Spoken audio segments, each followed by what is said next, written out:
Little change of plans today. I was going to play tournaments, but honestly, I found myself doing things to avoid starting. So, I wanted to play poker, but I apparently didn't want to play tournaments. So, I have started a cash game challenge. This is hilarious.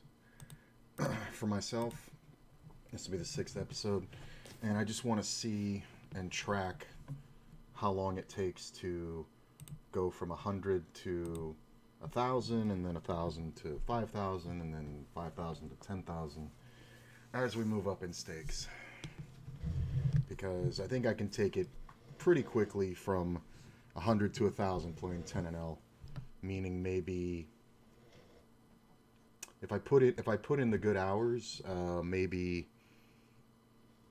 15 sessions. I've been doing mainly short sessions where I pick up 3 or 4 buy-ins and then just end it, and say to hell with it, just play for 2 hours here and there, kind of whatever. But I'd like to do longer streams, so that's what I'm going to try to do today.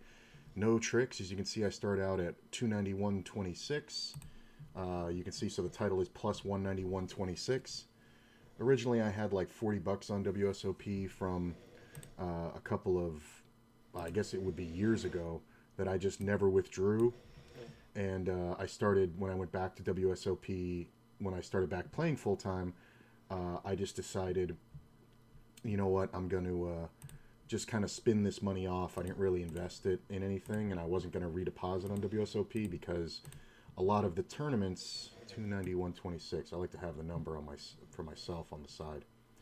I just kind of figured the tournaments on WSOP, while very soft, kind of are higher buy-in because there'll be a $10 buy-in, but they're rebuy and add-ons. So my method for playing those was I would wait right till the end of late registration, and then I would buy in, rebuy, and add-on. So a $10 tournament becomes a $30 tournament, but I don't have to play the first, hour and a half of the tournament, and I show up somewhere in the top 15 out of 100 players left in most fields. So it's kind of a real cheat code, and it works very well, and it actually makes it so it's cheaper overall, because if I'm going to take the add-on anyway, then the only thing that's up for debate is the rebuy. And in $10 tournaments, not taking a rebuy to double your stack would be silly. So if you're not going to start from the start and just do the double buy and try to really build a massive stack, which is going to require quite a bit of gambling, you're better off just waiting till the end of late reg and then just getting there. And usually with the buy-in, rebuy, and add-on, you start out with about, I think it was like 30 blinds, maybe, oh no. It was like 40 blinds most times in most of these formats. Some of them it was less, but it was about 35, 40 blinds. So definitely enough to work with. The site plays very differently than ACR. The cash games are just getting started. There's only 3 full tables here yet, but it'll start soon enough, and we'll do other things. And I'm just kind of getting started slowly, but I figure I'll play 4 to 6 hours, see how we do, and go from there. I also do have a lot of stuff I want to do today, so I already got up and went to the gym and did all that. And then basically what happened was I was in the shower, and I was sitting there rubbing my head, and I had the whole schedule. My start was going to be at 2 p.m. I was going to play the OSS 51, the 4K at 1 p.m., the 3K at 125, the 4K at 1:30, and the OSS PKO at 2 p.m. start. I was going to start all those 5 tournaments at 2 o'clock, and I'm sitting there in the shower thinking about it, and I'm like, it's a really good entry point. I get to start the biggest tournament right on time. And I get to get into these other ones where it's still very favorable, and the bigger buy-ins I have more time and all like this. And as I'm sitting there doing it, I'm rubbing my head, and I'm like, I'm not going to feel comfortable unless I shave my head. So I decided, fuck it. I still had time. I still had a half an hour. So I ended up shaving my head, and that felt great. And then after I got out of the shower, I was like, oh, I haven't swept in the bathroom for a while, so I swept up the bathroom. Then I was like, these mats need to be washed, so I put them in the dishwasher, or in the laundry. And I just kept doing a whole bunch of other things that was delaying my start. And then when I looked up and was like, oh, I've been doing a lot of stuff, I'm just going to fold this one. I said, oh, well, it's going to be 3 o'clock now. It's too late to start. And I looked at my watch, and it was 2:10. It wasn't quite 2:15. And I was like, oh. And then it hit me like a ton of bricks. I'm like, oh, I don't want to play tournaments today. I'm literally just avoiding it. So, fuck that. But I do want to play poker, so cash games it is. It's so funny because I was going to raise this flop, and I think if I had, I would have gotten the folds. I don't think anybody has exactly king or queen jack, which I think is the only hand that'll realistically continue on that flop if I check raise.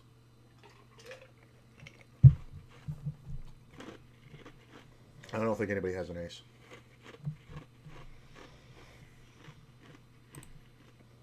This is a daytime session. Most of my sessions have been around 9 o'clock or later, which is a big factor. It's a completely different player pool. Players aren't playing as loose at the beginning of the afternoon as they are at the end of the night. There's some people who on their days when they play 7 or 8 hours, and by the time they see me at late night, they're kind of punchy and ready to go nuts. I used to do that when I played live, as I would show up at casinos at midnight or 11 p.m. and catch the guys who were on their way out, and then I would sit down and start straddling and having fun and this, that, and the other. Ended up making them stay there till 2 or 3 in the morning when I'm sharp as a daisy, fresh as a daisy and sharp as a tack, having woken up at 9 p.m. Wow, what a grand scenario this is. So this player is my most likely target because there shouldn't be too many limps with aces over here, and I was the original raiser. I am just going to bet slightly over half pot. When I lose him, there's nothing I can do. Somebody's got to have something to play. This guy will jam all draws. It's fine. The 6 on the turn is hilarious. I'm just going to check back. I know he's only got 86 cents, but I'm kind of being funny by checking back. I could slow roll him, but I want to prove the point of how much of a moron he is. Like, I know he's got a flush draw. He had 86 cents left, and he decided just to call off 90% of his stack and, leave himself with that. It's pretty hilarious.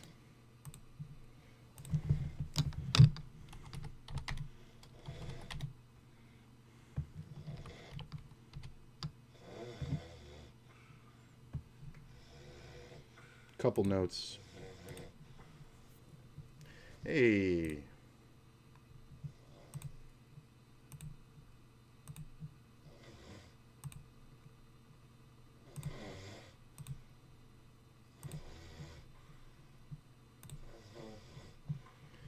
So we got 3 games going.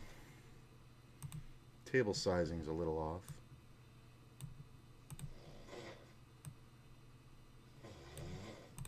And it's much more chill playing cash games. It's less intense. You're always playing at 100 big blinds or more. So Courtney's taking a nap, if you couldn't tell.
Interesting.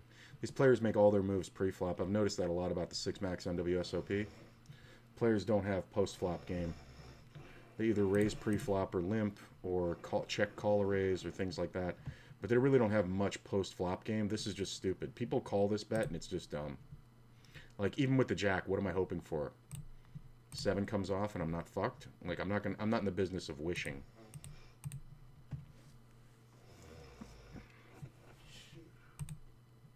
love when everybody calls.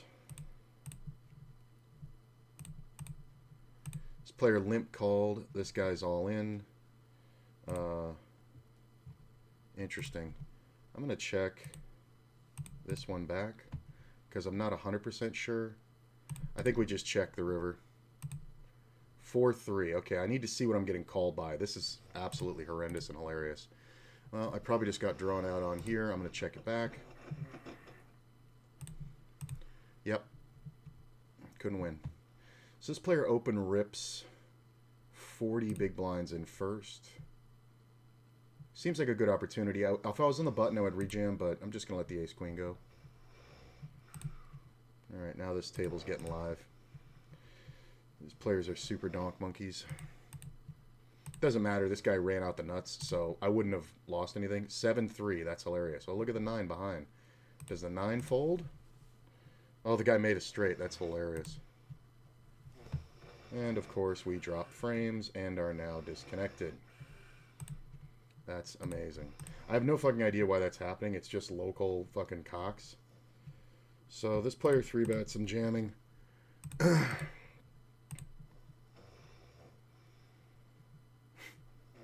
mean, unless he's slow rolling, I see no point to this. There's no reason to take this to the flop.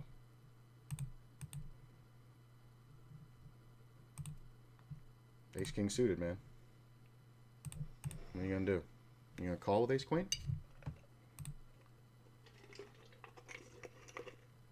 Don't fuck with me. I think we can raise this one.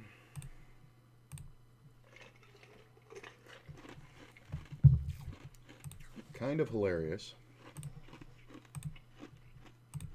Ooh, flop a flush draw. Just gonna go ahead and overplay it. Like I have an overpair. They both call. Turn comes off a 5. Now we get the free river. When the heart comes off, nobody expects it. We don't get there. How often do players have draws? I think I'm going to play for it. This might be ill-advised, but I think it's okay. I think rarely somebody's got a 6. So unless they have a set, this is the only way they can call. 10 jack, king, king. Wow. This dude checked it twice. He just went for the ultra mega trap. That's hilarious.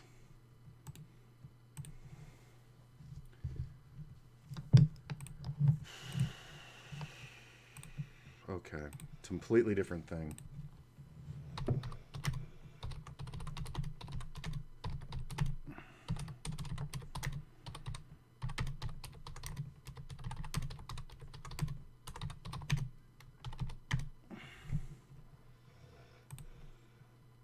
It's annoying. But the 10 jack is hilarious. Like, here's the thing. Why is the 10 jack is sticking around? If I jam the turn, I don't know if the 10 jack folds, but I know for a fact the kings don't fold. I'm going to play a check raise here. Nobody really shows much strength in a limped pot, so it's going to take me a little while to catch the equilibrium on the day shift shit. So we'll see. This player calls behind. I get called twice behind. 10 on the turn gives me a bailout with a queen. I'm just going to check. Somebody should have an 8 here. Probably this guy. Jack 10's possible too. So is 9-10 and 8-10. But the problem is the most obvious draws are now beating me. So somebody with a 10 or an 8, you know, it could definitely be there. King, queen could definitely be there. People over trap, so they're not usually bluffing the river. Like, I bluff the river, but it's a little different. So this player is very aggressive. Speaking of aggressive, I know this player. If it folds, I'll call. This player limp calls 40 big blinds. I fold. Look at this. Nothing you can do about that. I mean, how do you just not get it in? Look at this. They're betting dimes. Are you guys a team? 2 pair versus the king jack. So that's why I said I would call. Like, is this? It's so hilarious.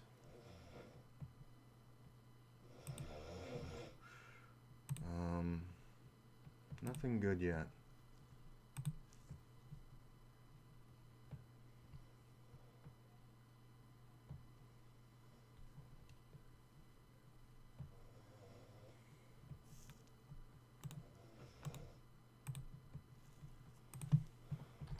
It's funny because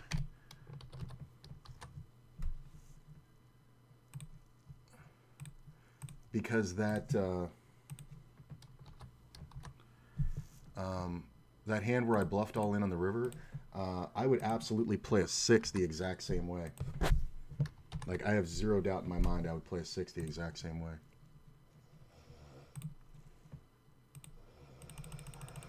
I wonder how much I can raise here and still get called. Well, that really kind of hurts my hand. I still can't fold, especially not for that much.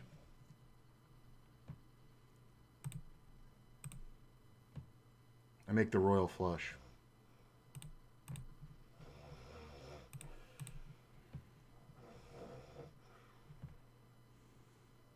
Nice call.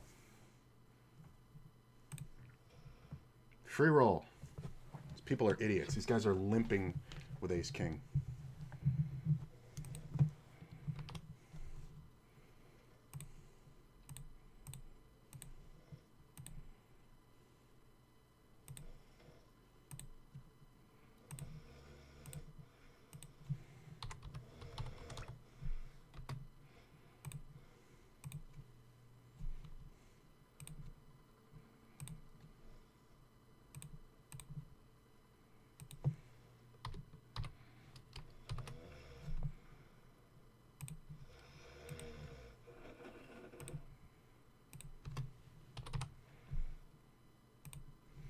Check raise is much more powerful six-handed, I think. That was nice, little royal for you. Gets me right back to a new high.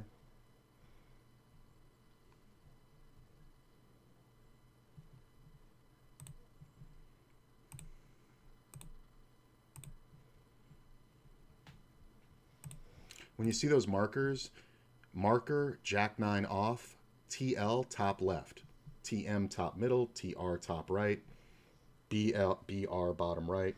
This is for my editing purposes, but if you ever want to know what's coming, I'm making that mark, and then it's 200 seconds that passes until you see the hand. So when you guys see the jack 9 in the top left corner now, because you know it says marker, jack 9 top left, you know something good is going to happen, or interesting is going to happen with a jack 9 in the top left, and it just so happens to be a royal.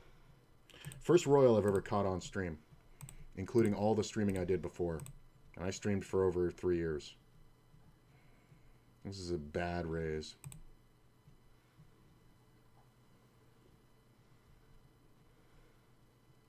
Like, this is a pointless raise. This raise should be at least 55, because this player's limping first.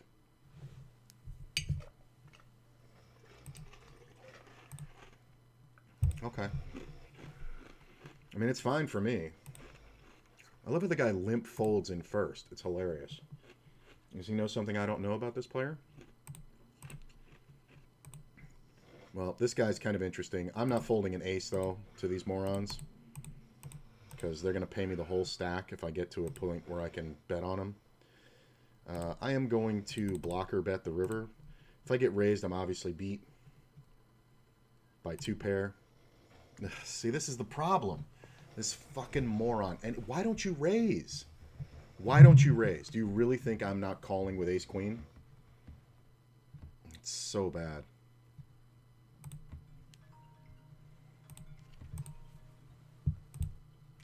Like, he led the flop. I should have check raised him. But how can I check raise with ace-queen 6? This player behind calling is hilarious. Hey, Dad,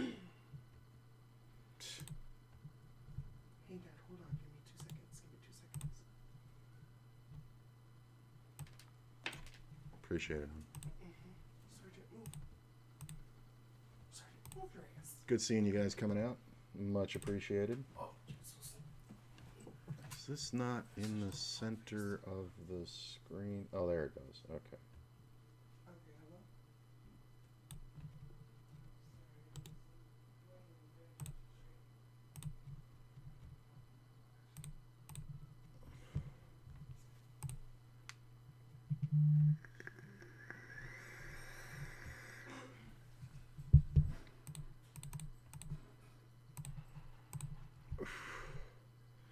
So I raise and get 3-bet from the small. It's kind of pointless because I'm in position, so I don't really want to 4-bet.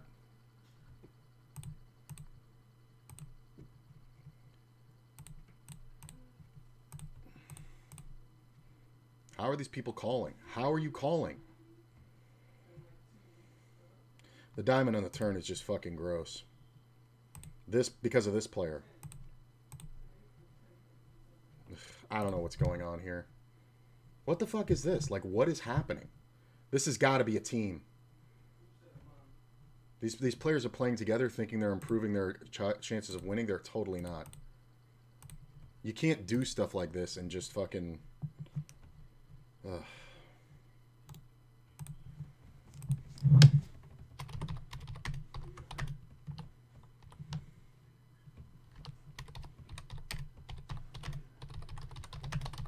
And here's the thing. I got all the value I needed on that hand.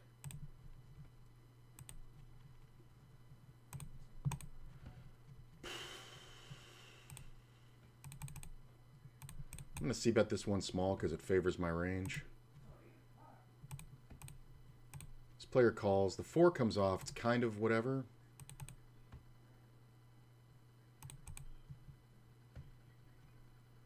It's kind of hard to say what he has. He could have just really spiked that 4 on the turn. Now it's kind of awesome. When you hit the running hearts. Nice bluff. King 6. See, he had no hope the whole way, just the gut shot. And then he just gave it all to me. Like, this is the kind of bad play you see here.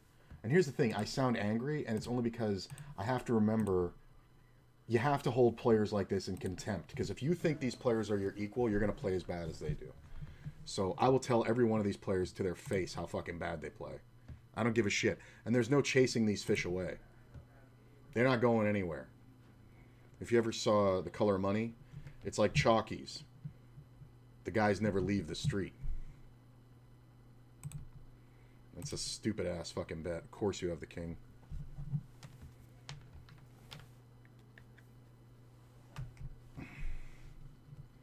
Where am I at?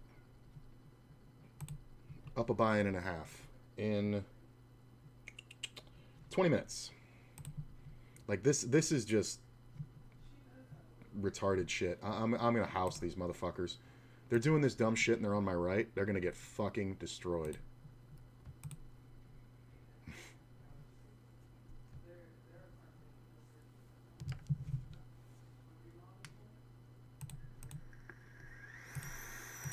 Limped pot, ace isn't bad. I'm having fun. I mean, at least these guys are... It looks like they're playing against each other, but it's very hard to tell. It's very hard to tell.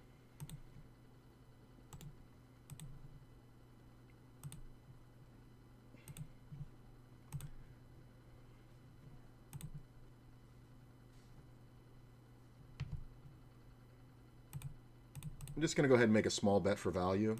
I don't expect any draws to fold, so I'm really just trying to get a little bit of value while I most likely have the best hand. Yeah, I'm just going to let this go. 3 on the river is not bad. There are club draws out there, but I would expect people to bet that on the flop. So when I just get called, I think I'm good. This is kind of annoying because this player doesn't bet his own fucking hands, so he could have hands like ace-jack and pocket jacks, but I don't think I can fold because I made 2 pair. 10-4. Like, it's just the worst. Like, he could have bet so much more. That's one of those ones where if you're not going to get called, you might as well bet big, right? Like, the min raise I have to call because I hit 2 pair. But with ace-10, if he bets it big, I might really be thinking about it.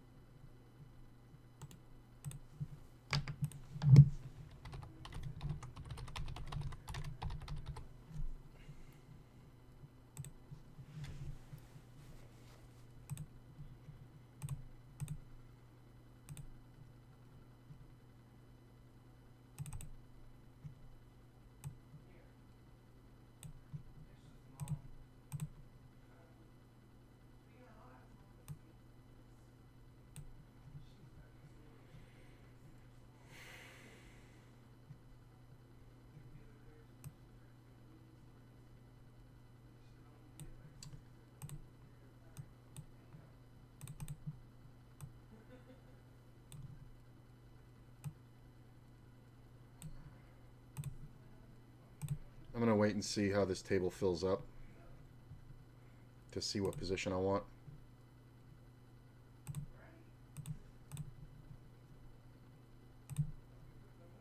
Probably could have won this pot, but sometimes it's good to just be passive and let it go.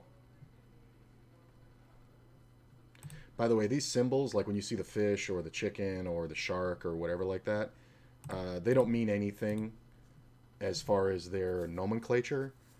It's just certain things I've seen players do. There's certain general categories I have of things players do that I will then put that tag on them to mark them in my head so that I know that they have that player tendency. I think, how much does this player have? Yeah, I think I like sitting here. I think it's fine.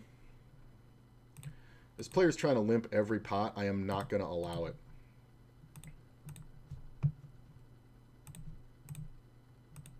Here's the thing, though. If he has like a good hand, he should be limp raising. Instead, he's calling. How much you want to bet he checks this flop? I'm just playing my hand for its intrinsic value. We're going to check it all the way. Way to go, bro. When your only hope is to win by hitting a card, leave poker. And by the way, just leave your balls on the way out because you're fucking retarded. Like, he just gave me 6 blinds for no reason, under no pressure whatsoever. And there was 0 point in betting because if he had had any heart in his hand, he's not folding. So the only reason to bet would have been the river if I thought he had a pair, but then again, he's not folding. That's the thing to remember. This is a more interesting scenario to me. Kind of felt like the raise was coming, but I was going to say if this player had folded, I would have just limped. There's no real reason to raise. But this is nice because it gets me position. When this player raises in second position, there's a limper in first. You don't see too many limp raises, even though these players do have that move. It's not a great move, but they're still stuck in 2005, so you'll see it sometimes. Oh, I really thought that was a 4. So this lead out's kind of interesting. Goes check, check. I'm just going to check. Sometimes this player has a queen and he's going slow, but I think he's also worried about this player. Don't really love it, but the player behind I really can't call because of this guy.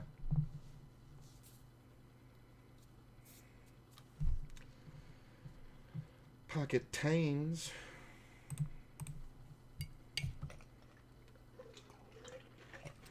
If this guy plays, okay. I think this is a scenario where this guy's way overplaying a hand to play with his buddy. And pocket tens is for sure good enough for this.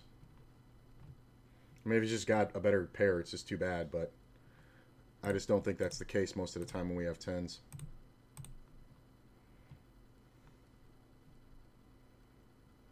Yeah, this is a team. This is a team of players. Nice. I got what I wanted. You see what I'm saying? Like, people think I'm paranoid, but I spotted these guys fucking 20 minutes ago. These two guys are a team. 100%. This guy's the short stack. This guy's going to be reloading bigger. I've seen this move so many times, it's ridiculous. And the only thing you can do, because then, like, after I make that raise, he's smart to fold, because then it throws them off.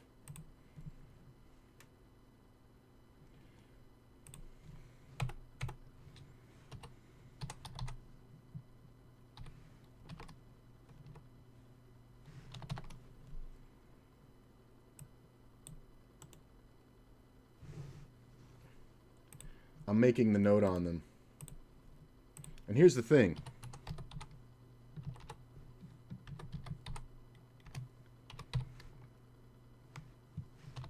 It doesn't matter that they're a team. Like, they think it works. They might not even be just like a team. Like, they might not be talking with each other and sharing cards.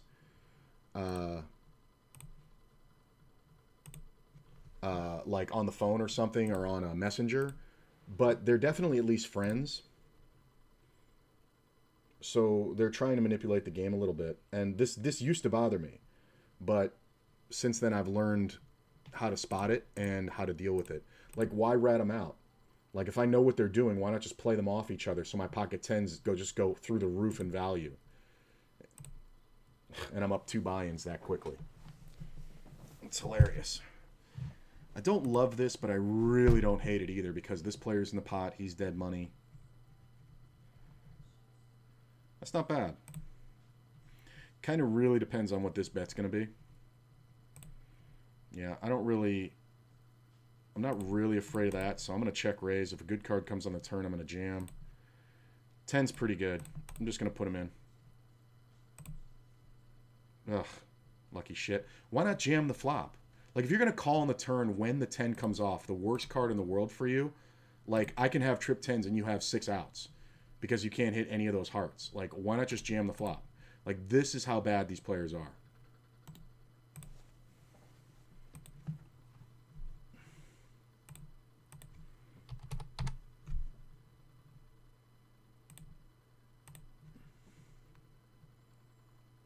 Nope. And it's like, I know the player's that short, but why not just jam it in? Because, like, if a king, ace, or heart comes off, you're not getting any more money. You know what I'm saying? Why not just put it in there?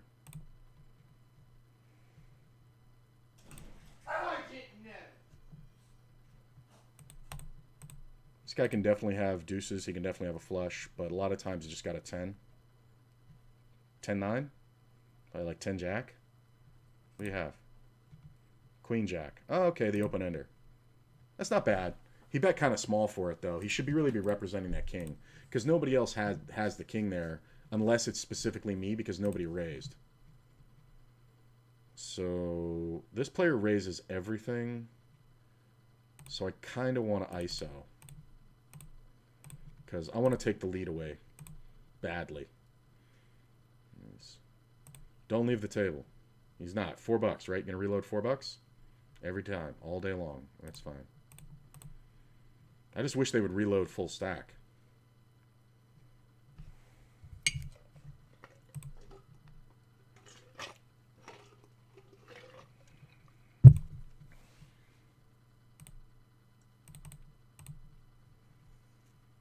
This player will just jam anything because he's tired of my shit. Which is fine. I'll play for $4 with 9s. It's 40 blinds. Really think I'm folding 6-handed? Go ahead and jam all in. He just folds. He knows I'm going to bet. He just folded for free. He didn't even give me a chance to bet. Hey, quad 6 is up there.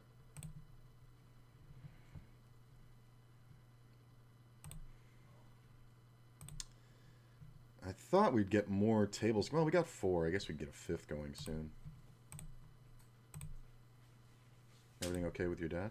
Mm-hmm. He was calling, claiming it's been a month since he's talked to me. I said, Dad, it was... Absolute lie. I haven't really heard from you since Thanksgiving. Like, first off, he talked to me a couple days ago. Yeah, and plus that's Last like week, it's like 2 weeks if it is That's Thanksgiving. what I said. I said 2 weeks. He was like, well, that's like 3 weeks, quick. And then we had that debate. Whatever. Semantics are fun. With my father, they're always Right. going to happen. Full pot bet, the problem here is he can have some straights and stuff, but I kind of want to see it. Queen 5, nah. I just want to see where he's at. I probably should have bet the turn. I was thinking about betting the turn, but yeah, I'm just gonna ISO this guy to hell. I mean, I know it's 6s, but he has even less. You know, he's got even less behind now because he's making a bigger open. If you call this one, you should just jam, because I'm not folding no matter what this flop is. I'm just going to go off for $4 at a time. Okay. Hold, please. Hold, please. Oh, he makes the absolute nutter butter. It's hilarious. See the friend with the King 5, though. You see how that goes? He's trying to keep me from doing that. This might actually be the same fucking player playing on 2 different computers. Like, I've got this absolutely nutted. It's hilarious. Watch this go check fold.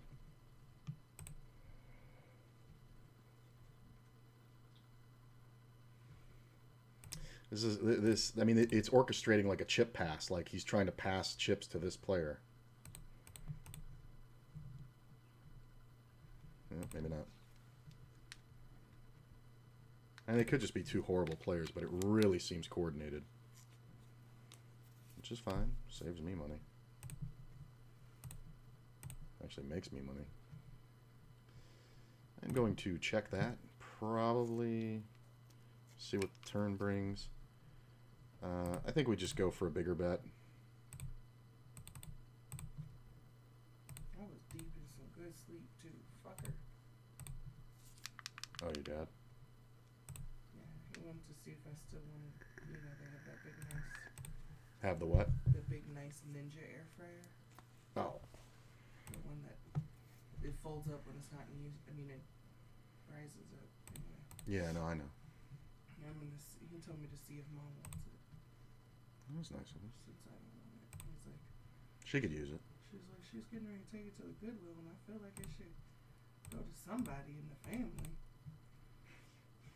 You know how it is. Oh, yeah. Gotta keep the air fryers in the family. It's just because she be spending so much money on stuff, so he don't be wanting it to just go. Yeah, I mean, Like, she they wastes had it- money. They barely had. They barely. Oh, I had know. it I'm because she got another one. So I'm sure it's fucking pristine. it's a really nice. I mean, is it better than our air fryer? 100%. So But take it and throw ours out. I know, but I just don't know about having space for it. Is it that much bigger? It's It's huge. it's more rectangular. You know what I mean? And it'll fold upwards, so it'll be. Oh, so it's It won't be like the toaster oven laying down. right. When it's not in use, you can push it up flat against the wall. Oh, that's good. But it's like at least, it's got to be at least 8 inches. I don't know. It could work. But honestly, I don't know that I'll use it.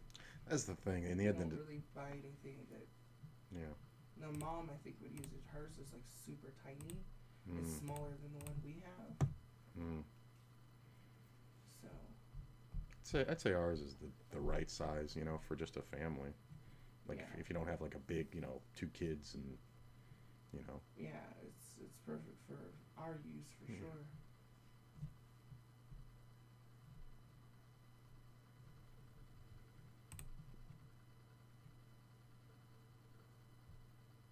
Shit, the one we have was $100. Was it? Yeah. Where'd we get that? Did we buy it? No, Dad and Angie gave us both the pressure cooker and the. Oh, that's right. Is this the Christmas tradition, is to hand us down a pressure cooker? I mean, every year she buys something. And he was trying to give me the air fryer last year, and I was like, I don't have space for it. Yeah. And they've kept it waiting for me to have space.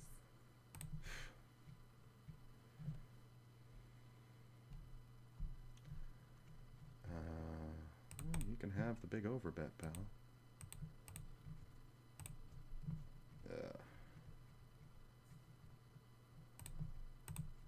I should tell him to bring the bike. Michael's got a little money now. He can buy him a cheap one. And we could go. That's what we could do on Sundays. Is we could go ride our bike on Sundays on the trails over here. That'd be fun. And the weather's been great for it. Not gonna be too hot. Right. It'll be perfect for me.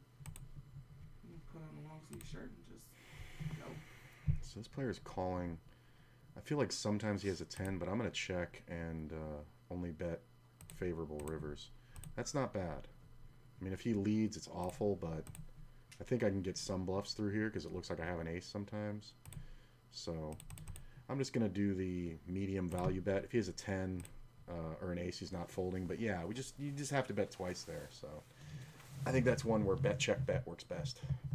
Like if I just go bet bet bet, I might get him committed to the pot on the turn, and I don't want that because you see these players not folding heart draws, you know, or any flush draw. So I think the bet check bet there works best. Because my range is strong enough to hold all aces, and you know it's kind of like whatever. All right. Well, this player with all the money just sat out. So basically playing for half stacks versus these guys.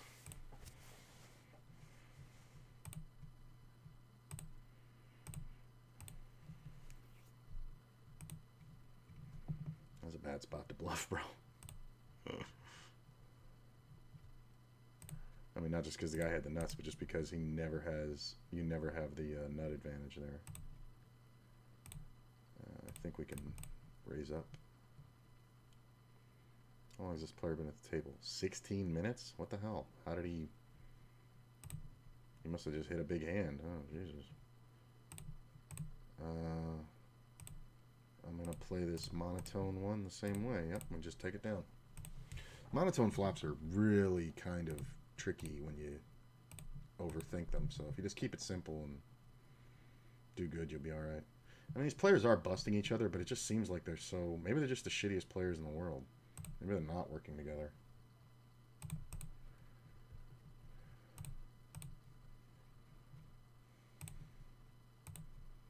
Like, but this guy is like raising like 100% of hands. It's close to 90. It's crazy. I think I've only seen him fold once, and he's like limped everything else in 42 hands. But he's typically opening 5x no matter what the action is ahead of him. Opening 5x with everything. And it's like, I mean, versus a passive player who's going to limp Jack 5, okay. But, like, look, it's just automatic. Like, is this a... I mean, it's almost a bot, but the timing and hand selection just suggests a really shitty player.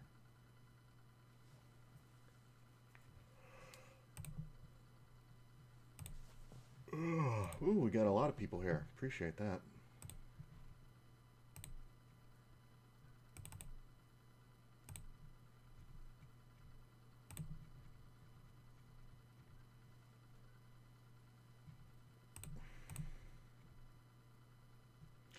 I think I'm going to underplay the ace-10. I'm kind of trapping with the ace. Usually I only like to do this with like the ace face, but I have some history with this player, so I think we're better off just calling. I mean, now I have the second nut draw. I can make another royal today if I'm lucky enough. It'd be funny, make 2 royals in a day. Well, I got the second nut. He can definitely have ace-jack with a jack of diamonds. But this player will bet all rivers. Yep. So it's like, you don't always have to 3-bet. Like, it's always player specific. Like, he just threw money in my face, drawing dead the whole way. And he's one of those players that after I call flop and turn, I'm pretty much not folding river. Second nut flush helps, but don't need it. Similar scenario here.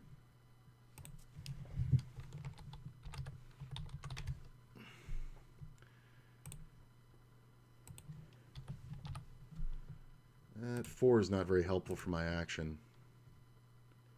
Okay. I don't know what that's supposed to be. I raise. I'm going to overbet.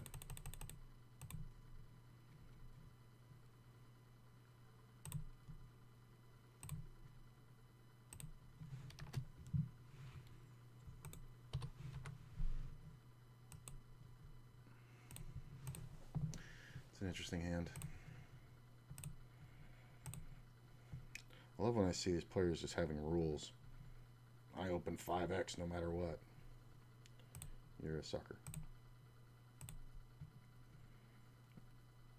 Hey, up a little better than 2 buy-ins. That's nice. Not making any really big hands, that's kind of good.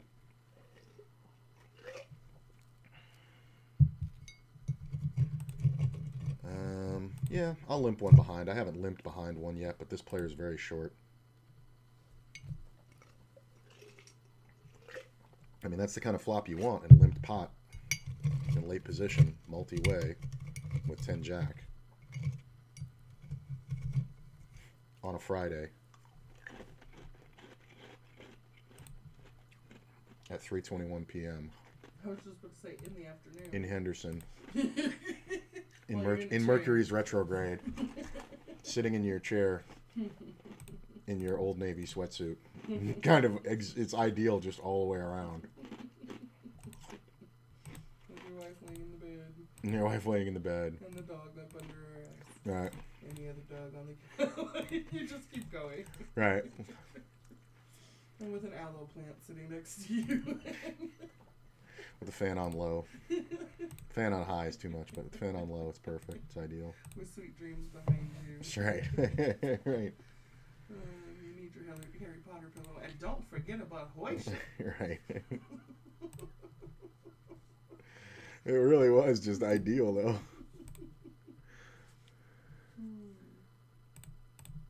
Hoisha's having a good time. He's just over there hanging out. Oh. The unicorn. The unicorn. The junicorn. The junicorn. It's like Jewish My Little Pony. Hilarious. He's so cute. Mm-hmm.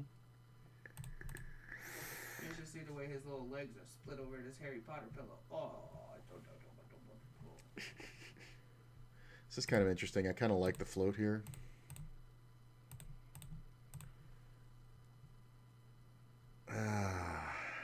That's fine.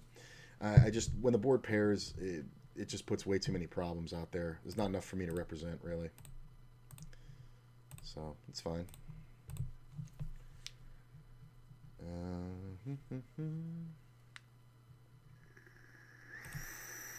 did not have any hot chocolate yesterday. It's the first day since I discovered the hot chocolate. Since I got the mug. This is kind of stupid. This guy let out. He could definitely have 7-5, 7-6. Ugh.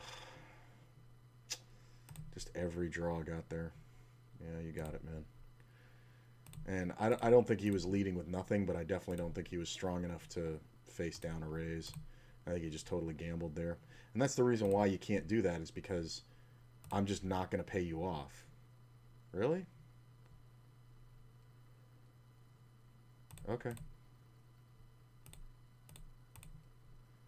Nice. Hold. Hold, please. Yep. I'll take a race with you all day long. I mean, obviously I got fortunate to hit the king, but still. Oh, I love it, having a premium the very next hand. All right, you don't have it, but it's fine. You have more than me.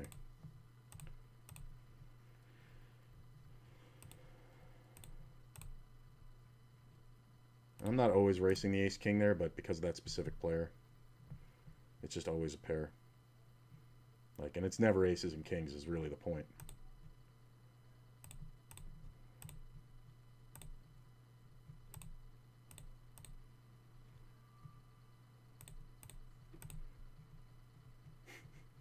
If you bet fast enough, people think it's bullshit. He has like king queen, right? King 10. Wow, he called me down with the open ender and then paid me with third pair on the river. And that's why I bet so big on the end, because he never has ace king. I mean, he knows I don't have ace king, but I don't need ace king. I have aces. It's hilarious. Up 3 buy-ins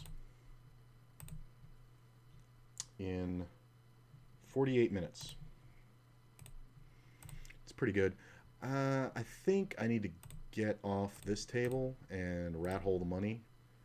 It's kind of a lot to have 3 buy-ins on one table, especially when there's a player with more than 2. Okay. You just dominated always, bro. Look at this. He's got so many outs against me. Hold. Haha. Like, I'm just never... Like, that's the thing. I'm playing a little bit tighter. But I'm never folding to this guy because he's going to give me $3 and $4 every time. 70% of the time. Oh, are you leaving now? Don't leave now. I mean, I know you've been super unlucky, but please don't leave. Making the raise. Yeah, let's fold this one. Or kill that table, rather. I'll just rat hole the 30 bucks. That's pretty good.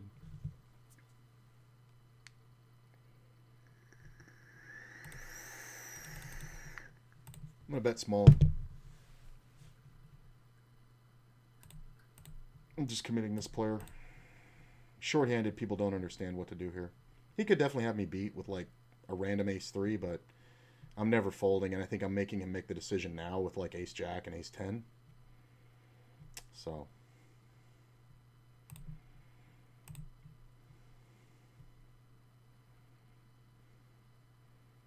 He's really thinking it over. Hey, I flop a straight. I'm going to lead this. I've been toying around with the open lead.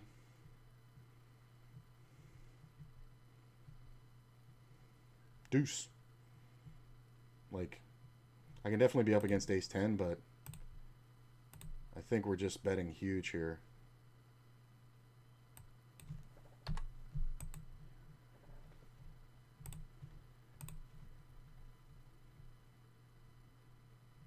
If you want to draw, gamble up. Yeah.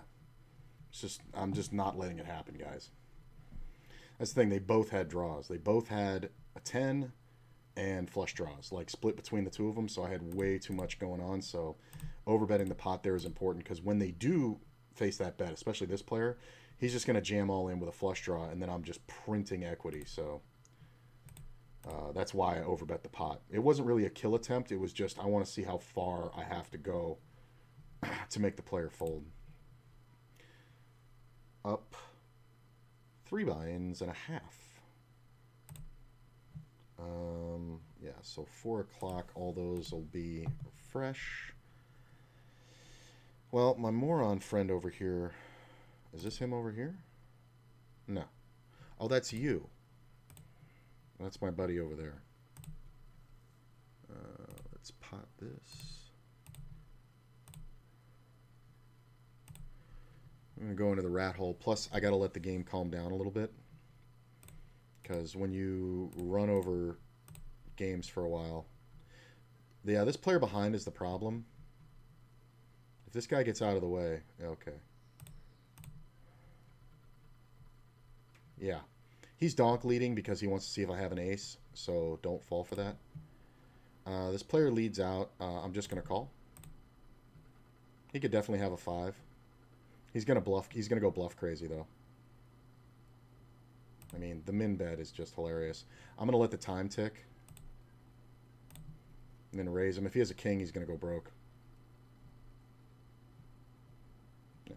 He didn't have anything. And I need to raise there, because otherwise I get no value. Pulled 2 buy-ins off that table. Nice. What about this one? 1. And I'm not going anywhere. I'm just closing these tables, and we're going to do something else for a half an hour and then get back on them fresh. Because I'm trying to play 100 big blind poker, not 300 big blind poker. And it's a different story when there's 200 big blinds effective on the table. So I've just found this is the most effective way to beat these games, is to take the maximum, always reload to the maximum, never be under 100 big blinds at the start of a hand.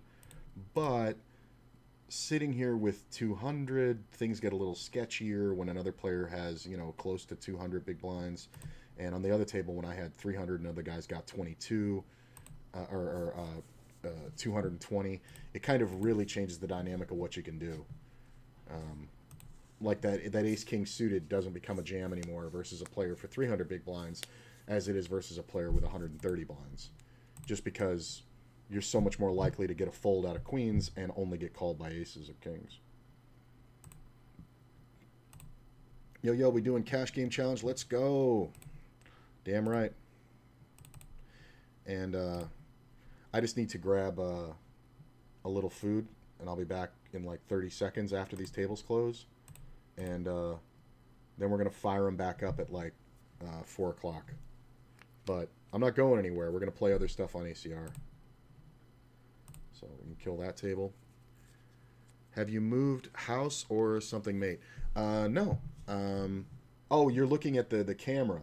No. I have to use this camera view when I'm playing on WSOP, because if I use the other camera that uses the green screen effect, where I'm just kind of in the game and there's no like rectangle around me, I have to do it through Zoom, and that screws up the geolocation for WSOP. So when you see this view, it's because we're doing cash games. So I wouldn't be able to log into WSOP, or they would kick me off. I'm going to 3-bet. Or they would kick me off every 55 minutes. So it would just say, sorry, players in Nevada are not allowed to play on this site. And they would just, boom, it would kick me off. I'd have to log out, log back in. And it becomes very frustrating, and I realized it's just not worth it for the camera, because it actually pisses me off to the point where I start playing badly. No. But yeah, I started doing a cash game challenge because I realized I had started at $100 flat playing 20 or playing 10 and L. So I decided to make it into a cash game challenge about 2 sessions ago, So this is session 6. And starting the day out at plus 191. Currently sitting plus 331. So, am I up 4 buy-ins, really? That can't be right. Yeah, maybe it is. Look at that.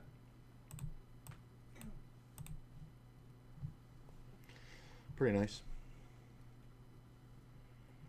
Yeah, and see, like, once I get off the tables, these will fill back up, and then my rat hole will go back down. Maybe we'll play a couple blast tournaments. Those are fun.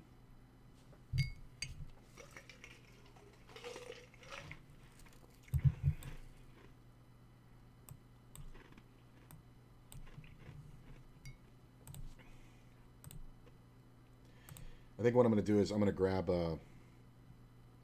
grab some food. It'll take me like 2 minutes to bring it back. And while I do that, I'll play the next, the most recent Jedi mind trick for you guys.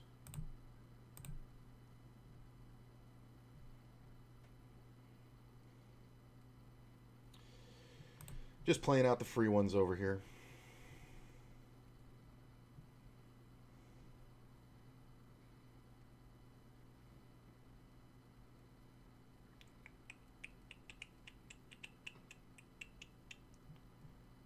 Come on.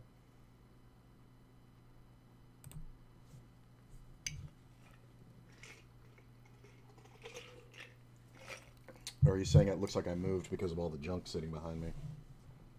This is my dresser, which I've extended my desk on, and I do have a lot of clutter over there in the corner.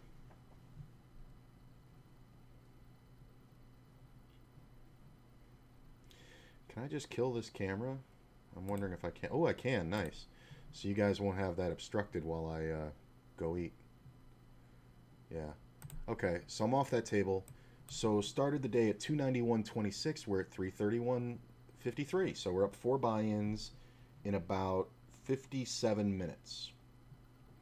That's a pretty good rate. It's a pretty good rate, man. All right, I'm going to play the next Jedi mind trick for you guys. I'll be back in like 3 minutes.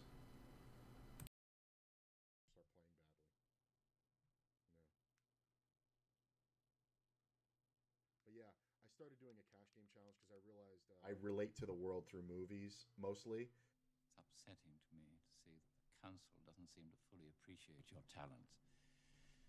Don't you wonder why they won't make you a Jedi Master? I wish I knew. I know there are things about the Force that they're not telling me. You have to be aggressive and violent in these situations. It's a really stark visual for me, and I keep it very close in my brain. They see your future. They know your power will be too strong to control. If one is to understand the great mystery, one must study all its aspects, not just the dogmatic, narrow view of the Jedi. You must embrace a larger view of the Force. The scene that pops into my head, if you remember the movie from the early 90s,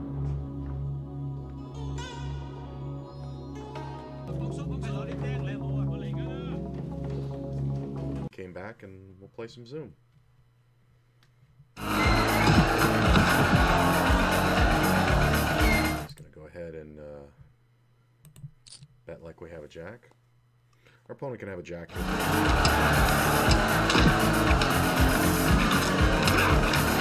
60-40s.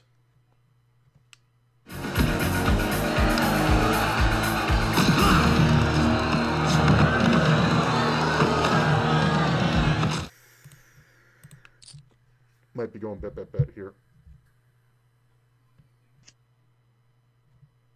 Well, that board just got worse and worse.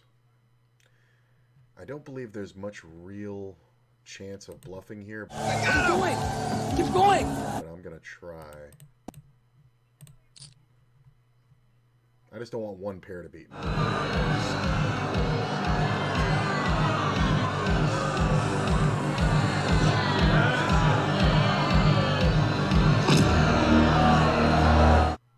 Oof. Almost talked myself out of that. Man. Time to separate the men from the boys. Just be careful, Chong. It doesn't separate your head from your body.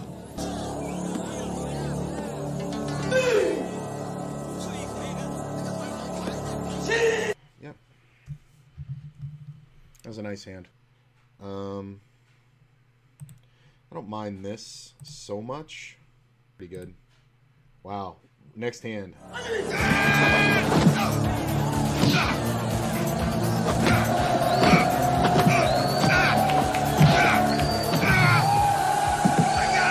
Getting 3-bet by the same player. Gives up frequently on the flop. Probably floating.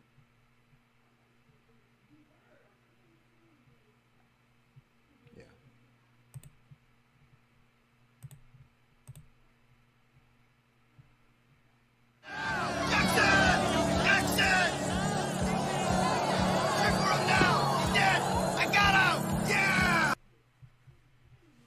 Alright, pick up a 4.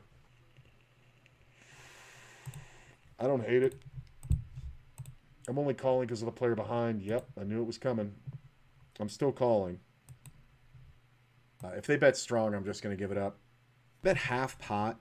What if you threw that punch over there? What would you have done? Block. You think you could have? Even you could have. I'm not that strong. Not matter who's stronger, matter who's smarter. Hey, is there a counterpunch in the technique? Ask Drum.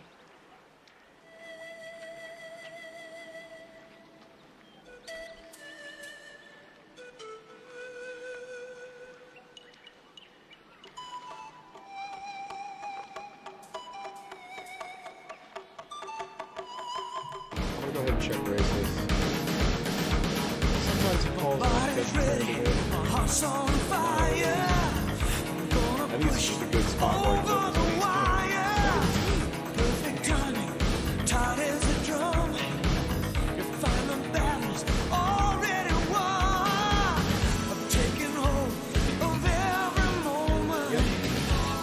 Another case for that raising move.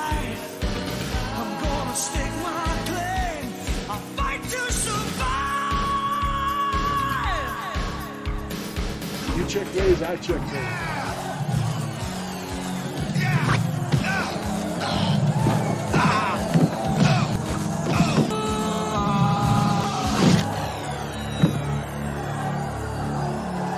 No bet for you. No bet for you. You bet full. No soup for you. You are next.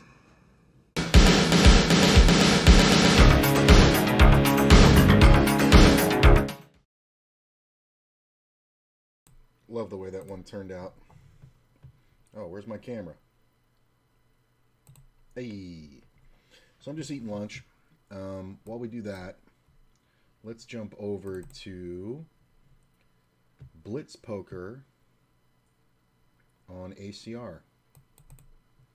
This is 10-L. I'm not going to count this towards the challenge because I'm considering the cash game challenge to be on WSOP.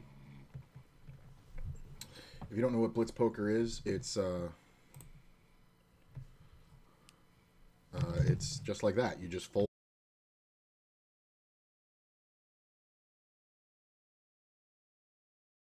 back.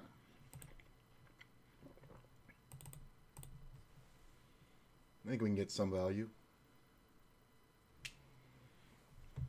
Sometimes players have like 10s or... Yeah. This one's nice because you can see how I'm doing right here. Like, see, it says plus 22 cents, like right there. Just eating lunch, just chicken and sweet potatoes. Easy open. Make it 10.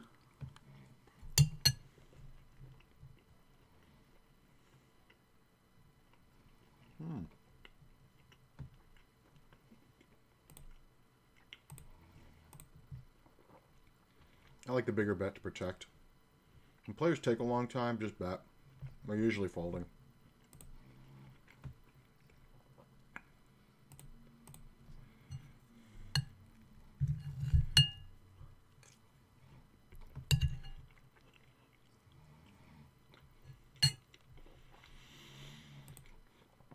There's literally no reason to check here.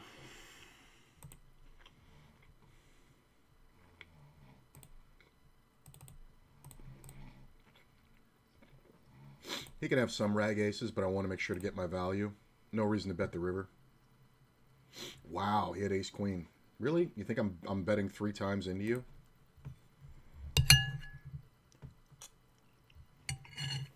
Cool. I saw a few videos when he was promoting it. Nice. Yeah, it's good stuff. There's a lot of great content on his site, by the way, that you can get for free. Just signing up for a free membership. I think I like leading here. It looks weak. And when I say weak, I mean somebody who will fold to a raise. I'm never folding here. We can get it in all day. All day. That's probably the worst card in the deck. It sucks. It's the only card I have to check. Okay, I checked. What's going on, ACR? Hello? Come on. Don't fucking time me out. Really? You're going through you're going through upswing at the moment. Nice.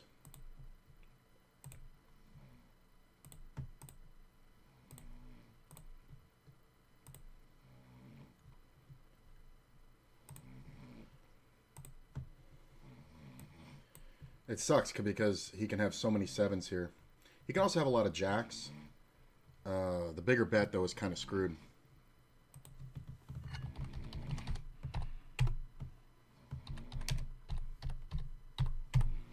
This is kind of interesting.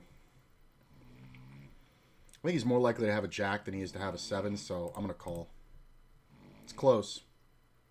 Trip 10s. Wow. You got no value, bro. Like, I'm actually super happy with how I played that. Because he could have gotten all that money in on the flop.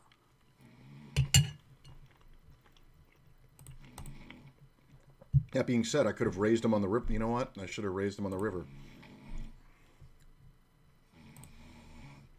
It's annoying.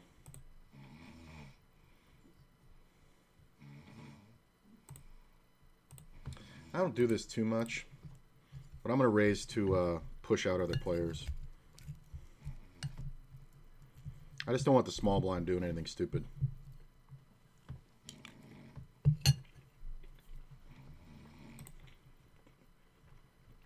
This is like a 10% of the time move.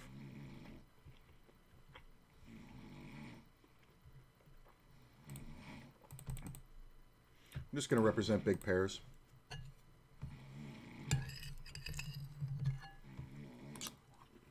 He could totally be trapping me.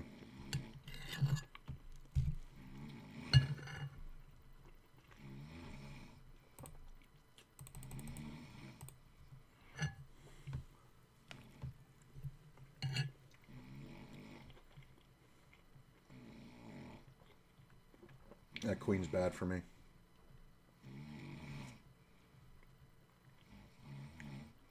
Yep.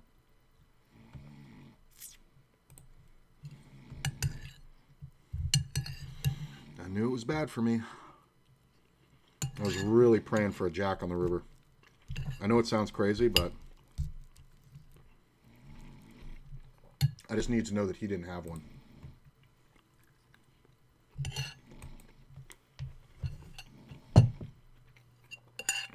But I think he had 3 of them.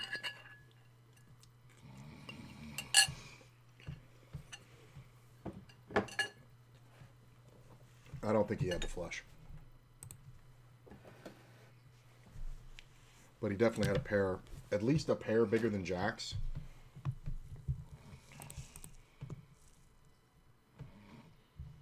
Yeah, I don't get it, man. The fucking internet's been fucking up. Glad you guys hung around, though.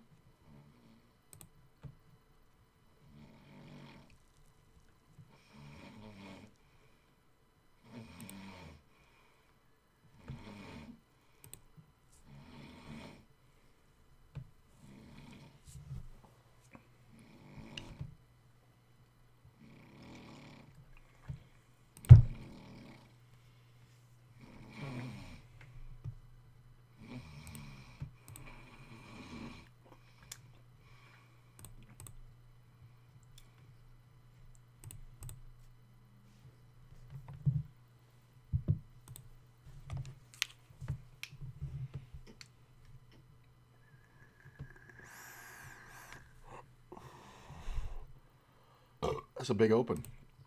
I'm going to underplay the king jack.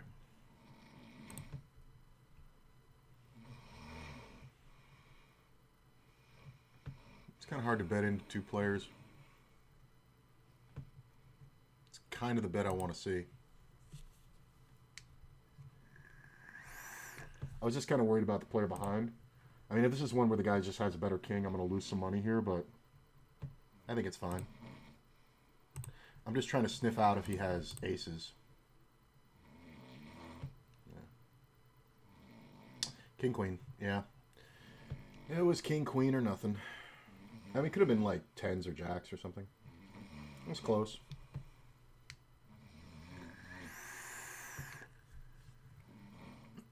This buying in for less than the max, which in this game is $12, is just retarded. Like, you might as well just not even play.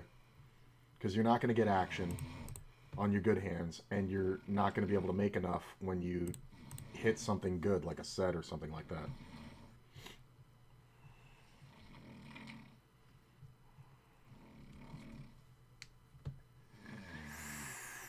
About 10 more minutes, I'll go back over to WSOP.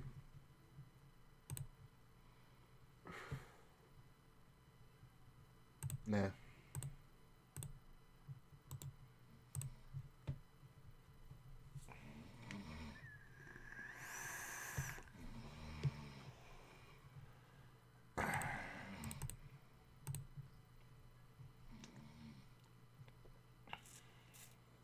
Invisibilibus.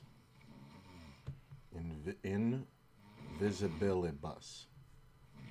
Really?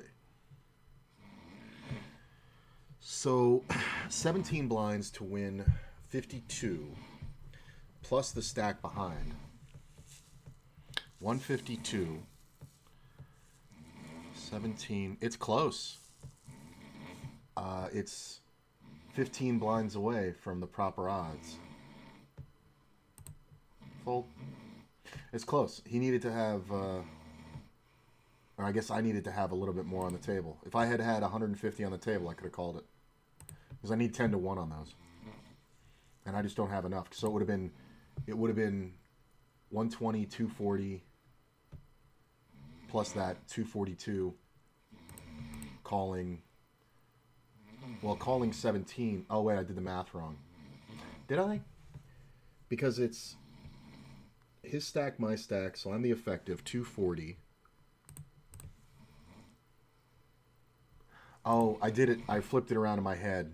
I had 17. I had 15 blinds more than I needed, instead of less than I needed. That was stupid. Oh well. It's okay. It's okay to make mistakes.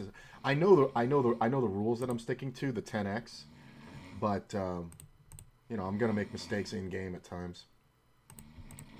That's fine, as long as I recognize it. I think I'm okay with it. It does suck, but yeah, I'm calling 17 to win 242 total. I mean, but you're supposed to take some off of that, so yeah. Well, I took off 2 bets, so that's 210, 17 for 210. So yeah, I had it by 30. I want to see what happens here. Yeah, I didn't think so. It's interesting. I have a little bit of feeling on that player who opened, that he just opens weakly. Where's my HUD? I should get the HUD going.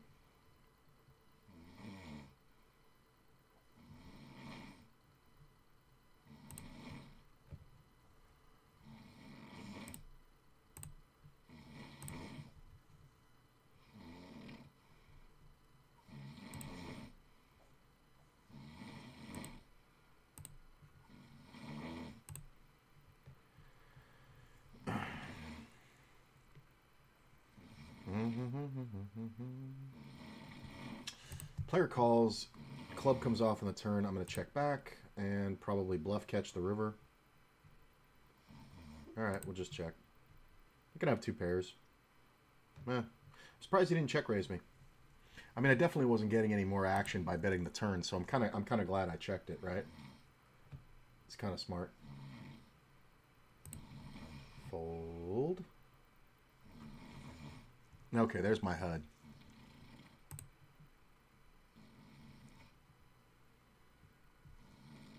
I'm rewatching the hand now.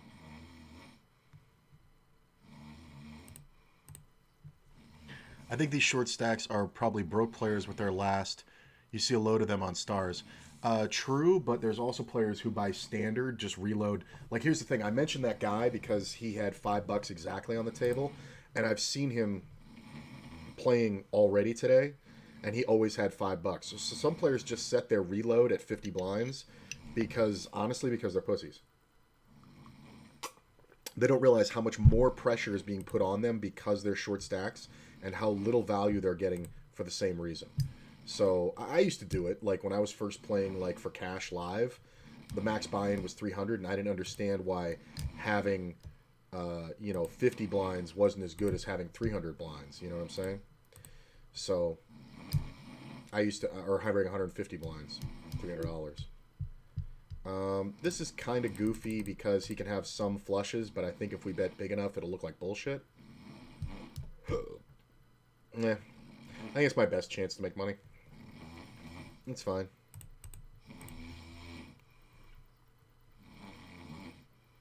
I'm going to refresh that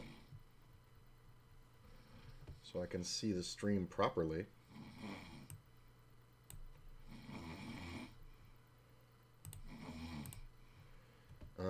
I don't love it. I really don't love it. Like, the King 8 is just such a great hand to 3-bet, but because of being in the small blind, not the big blind, it's just not that awesome. Small blind, I really like to take a very polarized approach. I want to either be 3-betting or folding most of the time, which is not anything revolutionary. I mean, it's kind of the standard. Standard for semi-good players and better. I'm going to wait till the clock strikes 4 and then get back in on WSOP. That's where the main focus is today. I thought about bringing up Hearthstone and playing for a half an hour, just playing like one game of Battlegrounds, but I think you guys would get bored with that. I don't think there's enough Hearthstone fans at this point in my streams. What am I doing? I'm sitting here for no reason. Oh, funny, I just looked 55. I got 5-5.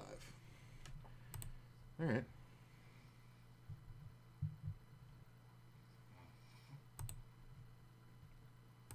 Checky.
Man, a whole lot of nothing here.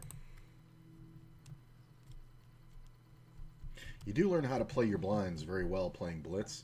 That was originally why I started playing Blitz. I was working on my small blind play, and I kind of set a regiment to play 5,000 hands minimum a day of Blitz to just focus on the small blind more. And I really improved my small blind play and my opening ranges in late positions, six-handed, just by getting in that much volume. I did that for about 5 days a week, so I was trying to average 20,000 hands. I ended up averaging like 35,000 hands a week of Blitz because I would always play more, and I was doing very well just because I was really hammering on the small blind. But it was mostly a learning experience, and I did it for about 2 months right before I started streaming again. And I just found my tournament results went through the roof because I had a greater understanding of small blind play. Because everybody loses from the small blind, but if you lose less than your opponents, you're going to just crush the games you're in. I don't mind this. I don't mind that flop, I'll tell you that. Might go for the check raise here.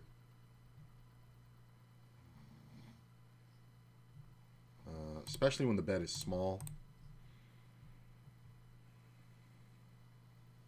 Yeah.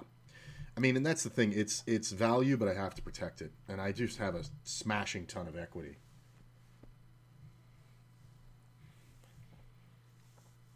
Second pair with a straight draw. I definitely like raising here. I think we go big. Player folds to a lot of 3-bets, so... I've only been 3-bet once, but I've 3-bet that guy like 5 times. He's folded every time.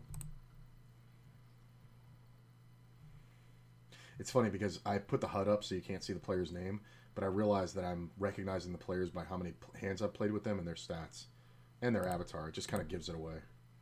And I thought that I was imagining it, but I went back and looked over a couple of times when I've streamed it, and I was just like, oh yeah, I'm absolutely correct. So now I just sit there and think about it. I'm like, oh, I've played this guy before, and I have all this history. You know, and it's like there's no doubt. You don't even need the names. Like, players just do things in certain ways that kind of give up the ghost, you know. Any player you see tagged with a color is because I've played them in tournaments. I don't tag cash game players that I play against because the information is just not worth it, and I want to know if these stats are all cash games or mostly tournaments. So...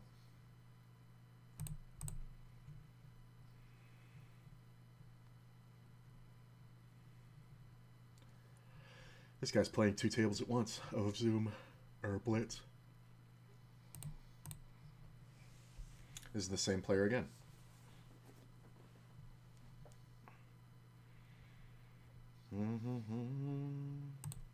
Queen's not bad.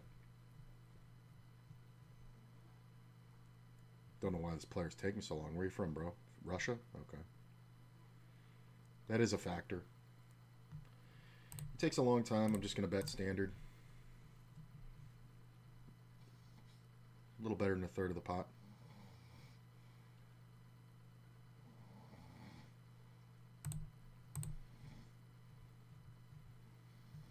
He can have some kings. Not too many better queens, though. He's never going to have ace-queen, and I don't think he ever has king-queen. So I think we try to get as much value as we can while he's drawing.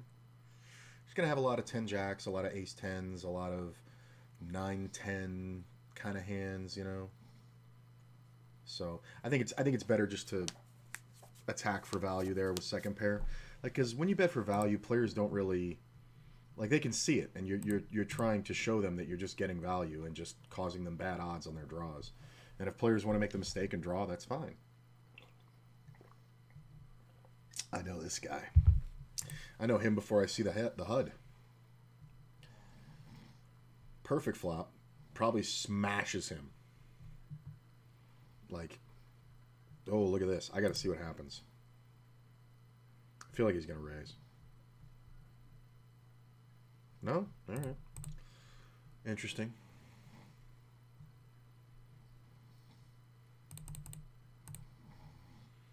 See a limper from my buddy over here. Check calls. He leads out.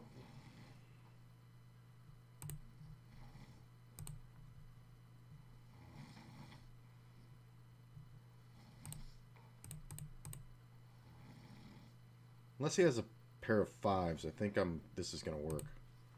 He could have a diamond draw and I might have to bet the river.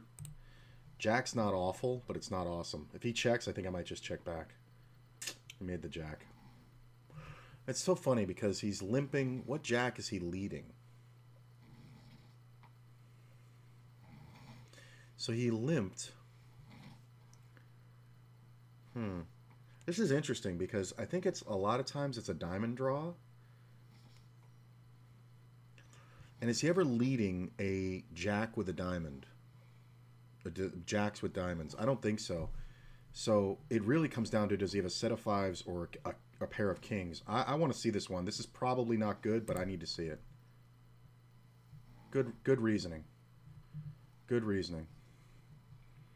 When I say probably not good, I mean that I felt like I was going to win it about 50-55% of the time. So it's not a good call percentage-wise, but I felt like it was a good bluff catcher.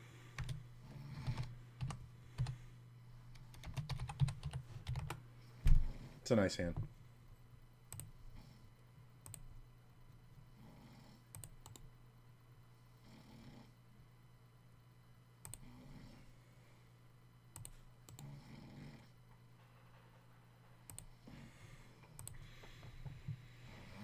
And that was just based on the type of player and the things he'd done and the things I'd done to him. Anybody want to play a big pot?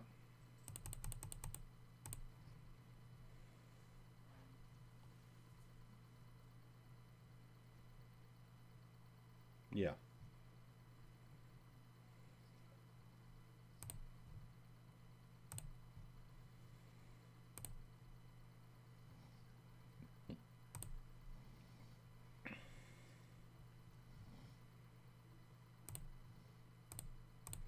I think we're going to get off the blitz and go back to WSOP.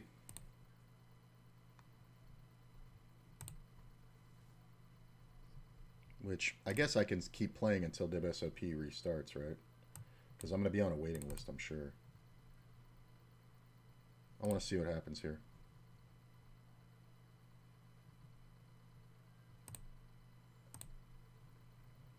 No?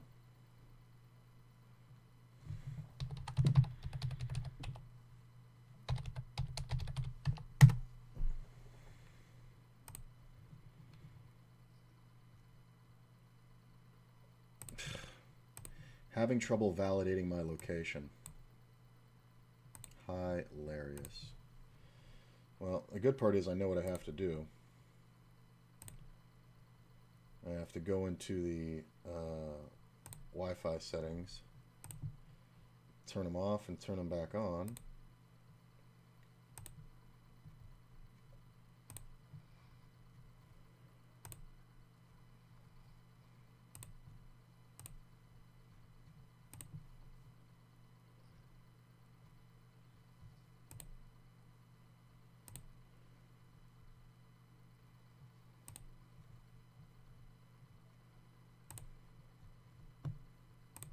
I'm rewatching that hero call. Ooh.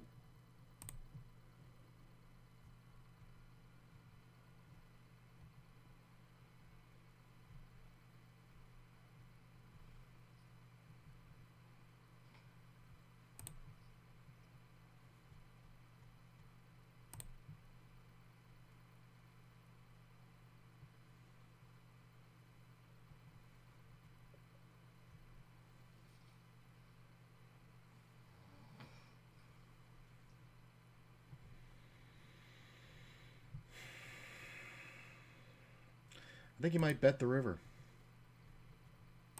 Especially when I quick check. Damn it. He doesn't have a pair. I thought he had a pair. You had kings and you fucking checked? Oh my god. Oh my god. That is just atrocious. I thought if he had a pair, he would keep betting. Like, not for value, but to like, because it looks like I have a draw. I guess the 4-card straight comes out.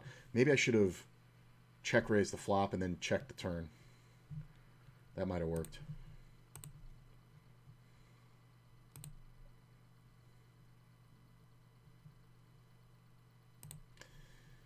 Alright, gotta log out so I can get back on WSOP.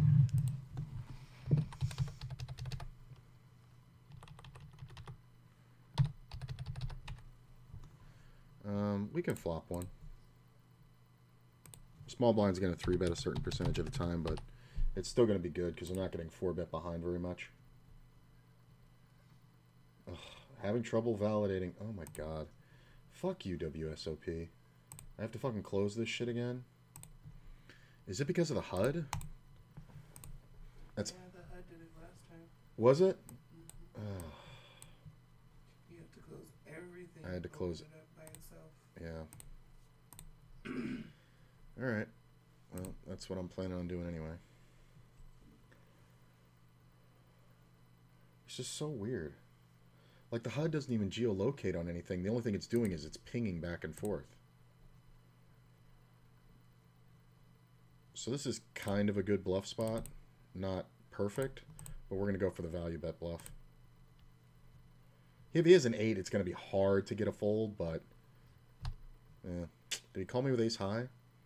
Yeah, he had an 8. That's fine. I'm not really trying to beat an 8. I would have had to bet the flop to beat the 8. Problem is, I really am not supposed to bet that flop. That's fine. Still up a good chunk. I don't mind those little chances. Raise this one.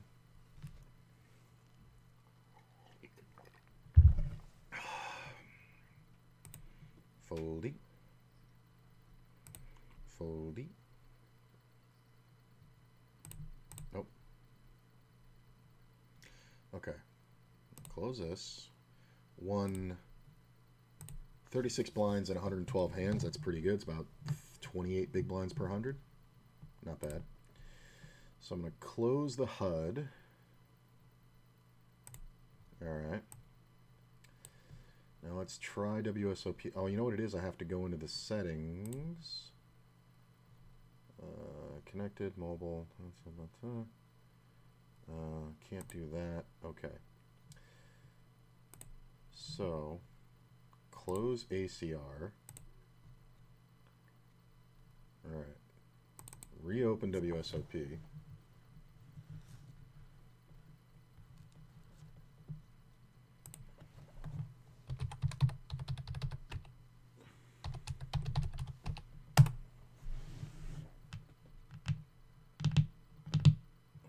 Yep, you're right, babe. It was the HUD. It's probably because it's pinging back and forth so much, but it just... I remember last time you wound up having to close everything yeah. down. All right, well, we're back on WSOP at 331.53 right now.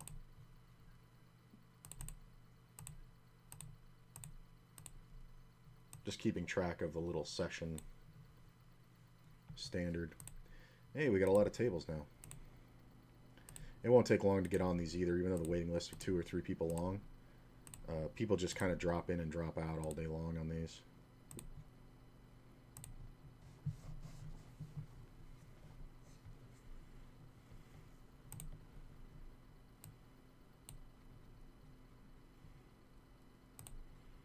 All right, am I on all the lists?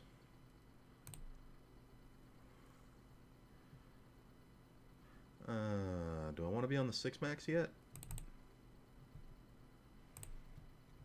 Why not? I really want to play full ring, but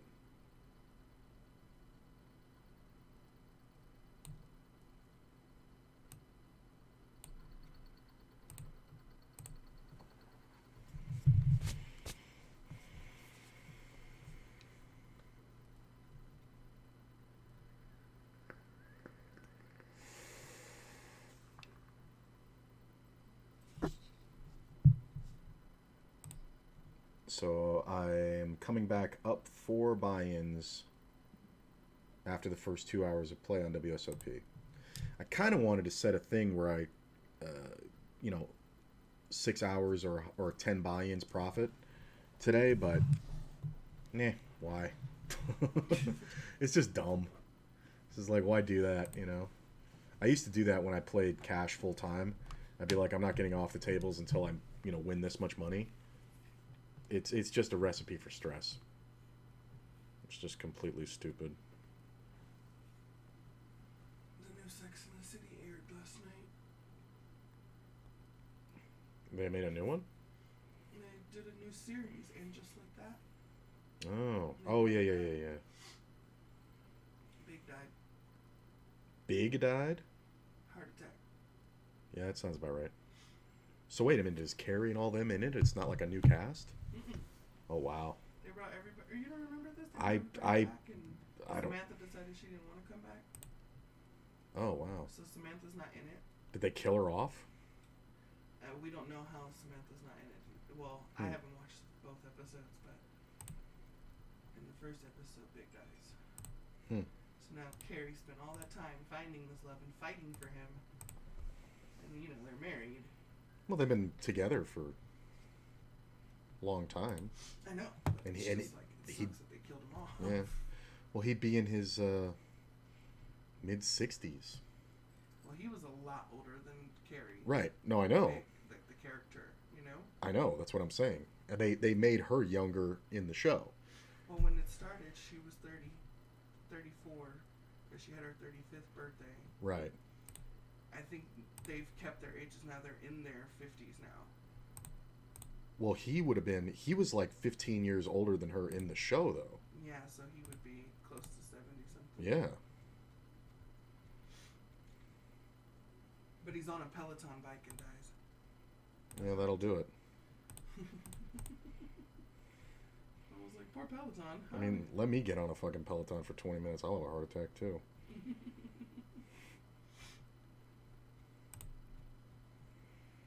Those things are brutal. I mean, it's like, you see Aaron does the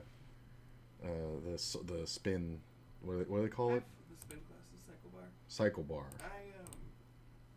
Which that shit is A intense. few influencers that I follow that do it, and it doesn't look so bad when they do it because they're heavier, and they're not going crazy. Your brother's going crazy because he's like Captain America. I mean, yeah. I mean, he literally posted his 1,000th class. Yeah. 1,000. It's fucking nuts. He did it in just over 3 years.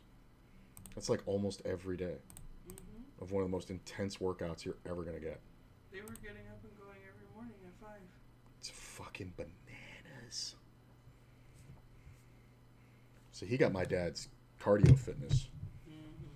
Fucking marathon.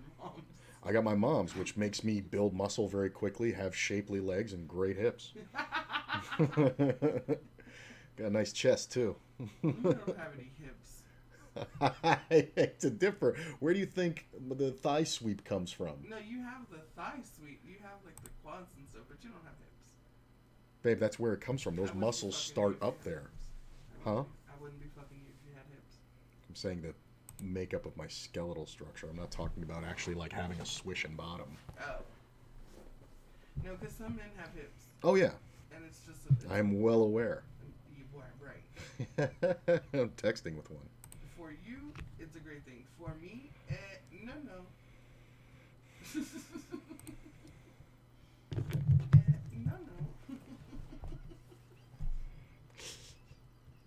That was funny. No.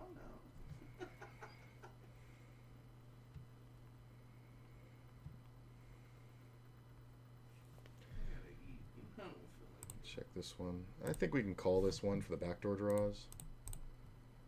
It's kind of sketch because he's on the button and he can keep betting a 10 here. When he checks, I'm just going to check back. He shouldn't be betting anything like other than an ace.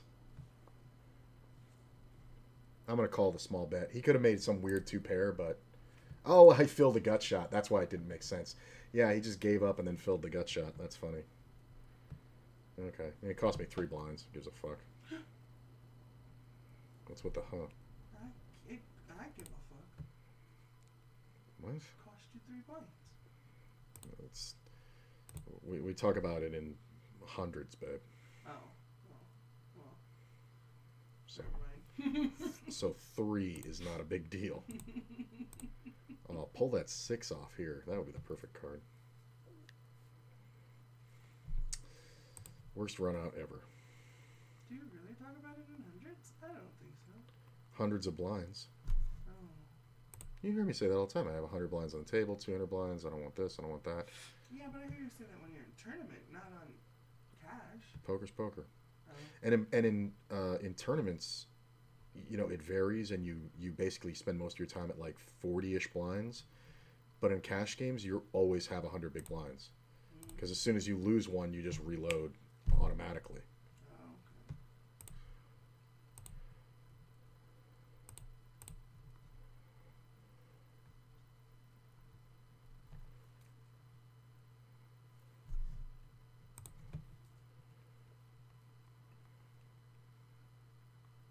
Sometimes I get mad that time passes and hunger comes back. Okay. I know exactly what you're talking about. I mean, it's a very common thought when you're dieting. You start hating certain times of day. Right? I'm just like, oh my gosh, I feel like I just ate. I don't want to eat anymore. But I didn't just eat. I didn't realize what time it was.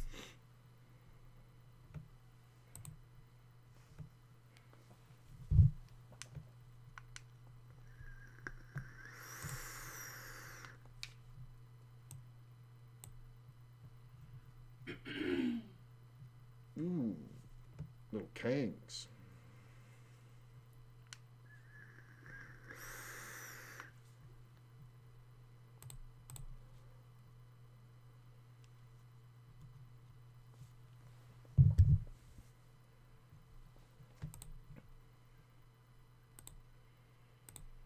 Good to see you guys hanging around.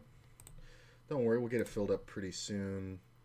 I'm first on a bunch of these lists, second on the other. Looks like another table's getting made. So, we'll have 5 or 6 games pretty soon. Do I still have some walnuts, or did I? Walnuts? I bought the chopped walnuts for the banana bread. I haven't touched them. I don't know where I put them. They'd have to be in the cabinet because they're not on the top of the fridge. That's where I thought I would have put them, but I don't know.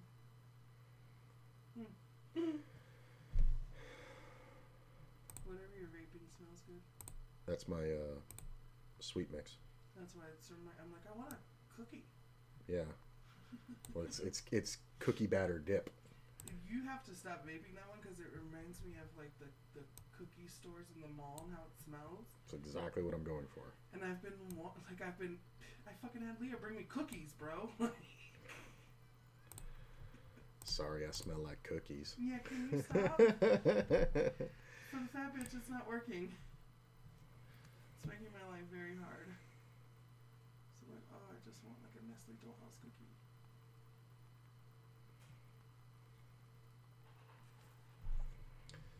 This game should not have slowed down when I'm going to get aces.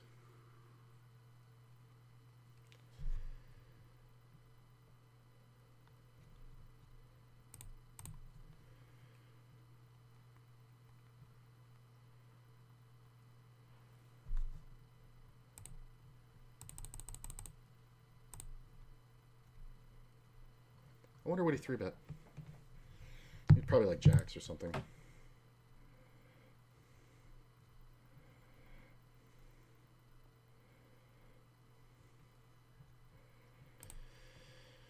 I thought he might go off for the whole stack if I 4-bet pre-flop, but I kind of did it kind of small and slowly, so maybe I should have gone faster. Jack on the turn's alright. I don't think anybody's checking an ace.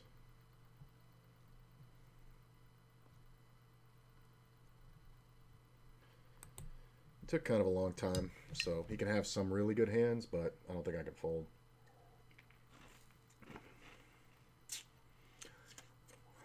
Trying to figure out his bet. Well, if he checks, I should be okay. Yeah. Okay meaning I lose, but I can't bet. Okay with the size of the pot, I mean. Because if he bets, he's more likely bluffing. I think I can make a little bet here. It's not too much for people to have. 10 on the river shouldn't do much. This is kind of a blind bet.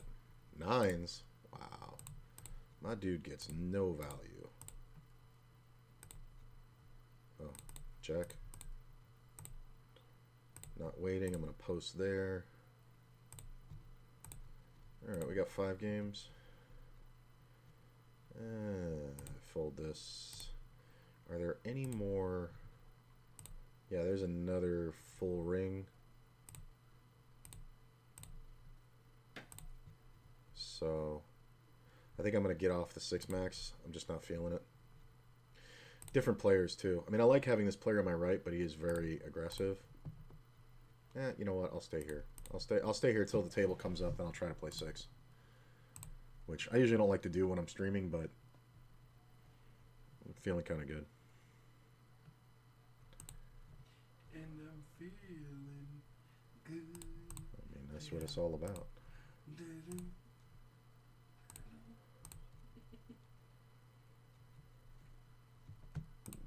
gonna have Terry show me how to play a couple chords on the guitar. Nice. I'm feeling it. Maybe that's my new instrument, because I'm not feeling the clarinet anymore. Piano got way too hard once you start putting in two-handed chords. My hands don't like to do independent things. I don't know what to do with my hands. Apparently not. Oh wait, but on a guitar they have to do independent things. Oh shit. Yeah, but that's kind of like once you get the strumming down, you know, you're just concentrating on the fingering hand, right? Which is typical in your life.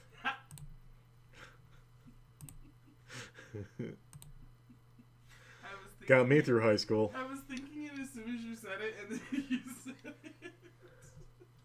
This is kind of gross, but I think I have to call. King Queen is here a lot, but I can't fold a straight here.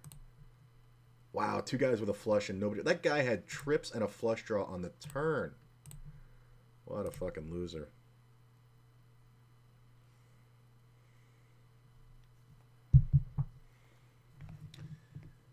I don't mind raising here.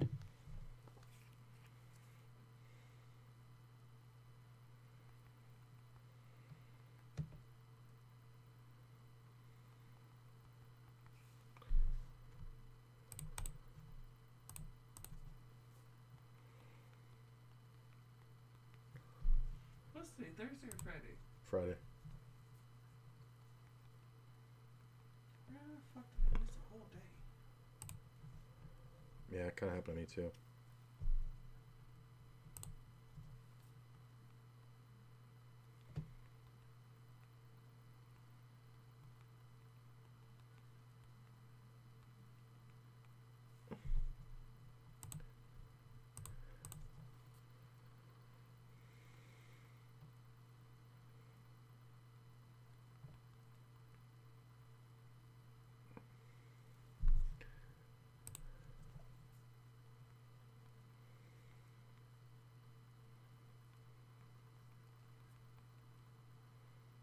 Rico's girl went to the eye doctor. Yeah. They didn't tell her they were going to dilate her eyes beforehand.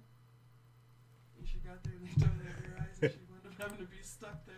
She couldn't drive. And they wouldn't let her drive, so they let the... No, you can't. I mean, no, that's super dangerous. You have no depth perception at that point. So they made her stay there for like an hour. And then she convinced them to let her drive to her sister's, which was around the corner. That's not so bad. She couldn't just have her sister come pick her up. But I just thought that was so funny. I was like, how the fuck did they didn't How did she not realize? Well, I guess she doesn't go to the eye doctor all that much. Because if they're putting drops in, I'm like, what are you doing? No, well, they told her after she got there that they're going to dilate her eyes. Oh, it was like that. I thought they did it, and then she was like, what the fuck? Oh, that's a different story. Thought she was just going for a normal appointment. I mean, but they pretty much have to do that for a normal appointment. And she was stuck there. I was like, that sucks. It really does. Like, tell me ahead of time so I can plan a driver and shit, you know? Yeah. Tell me was eye doctor offices are the most uncomfortable offices as far as... Surprisingly, not a lot of stuff to look at. Right. Which I guess they don't need because everybody's there for bad vision. But still, the irony is palpable. Right. I was just like... Shouldn't you have a bunch of pictures on the wall? Right? Well, no, because they're just dilating people's eyes and they can't see it anyway. It's funny.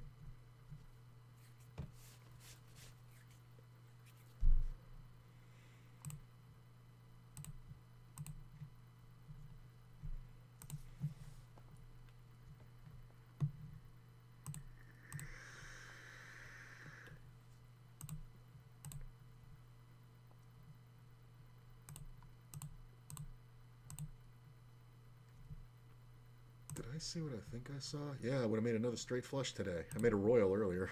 I would have flopped the steel wheel. That was the first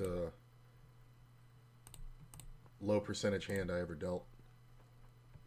It was at Imperial Palace. It was like my 3rd or 4th day. And a player, the action came down to the river and they got it all in.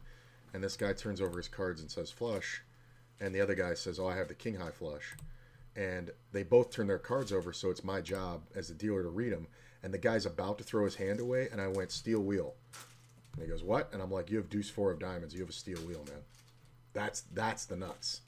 And he went, oh, shit. And he ended up winning this $300 pot that he wouldn't have won. And he actually tipped me $50. He's like, I wouldn't have had any of this. Thanks, man. And the other guy was pissed, and he tries to call the floor on me. And the floor comes over, and I go, explain your side, man. And he tells the thing. And I was new, so I didn't know how this was going to go. But I was like, if I get in trouble for this, fuck this job. But so he explains what happened, blah, blah, blah. And the floor says, so you turned over your hand, and the dealer protected the player with the best hand and awarded him the pot correctly. And the guy goes, well, yeah, but he didn't know it. He goes, doesn't matter. That's why we always tell people, always turn your hands over. It's the dealer's job to know it. So, sir, the dealer did exactly what he's supposed to do, and I'm actually going to write him a little commendation card. And he did, right in front of the guy. It was that guy, Rick, the old school guy. He took out his commendation. He never used them, but he did it just to be a dickhead. He's like, he pulled it out, and he's like, for excellence in dealing in game protection, blah, blah, blah. Because if I had missed it, it would have been a gaming violation. Right. And he wrote it out and all like that, and he went and got a piece of tape, which usually this is not what they do, but he went and got a piece of tape and taped it to my name tag. That's funny. And he was like, wear that with pride, young man. I was just falling over myself laughing in this dude's face. The whole table was loving it, actually. And then he quoted Dolomite and went back to reading the newspaper. Oh, joy. That's what Rick did. Did Rick roll at all? No. He did rock, though. Oh, okay. He's a great guy.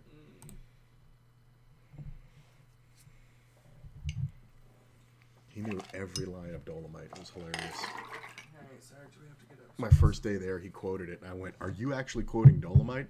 And he goes, are you under 50 and know what Dolomite is? I was like, yeah. Does Sarge look very comfortable? Yeah, he does, actually. He's not moving for shit. Great. Well, Mama's got to pee. This player checks. I'm actually going to bet here and try to get my value now. I don't see him checking a queen much unless he has... Yeah, that's what I thought, pal. Like, what are you... But I do have to protect my hand. I'm going to go ahead and raise. This is just kind of...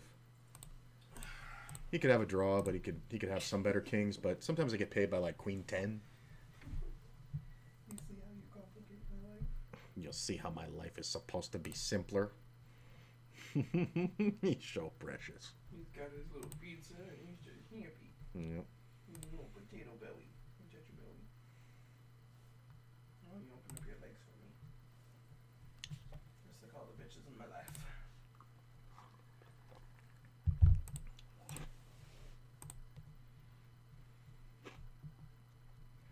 You sleepy boy.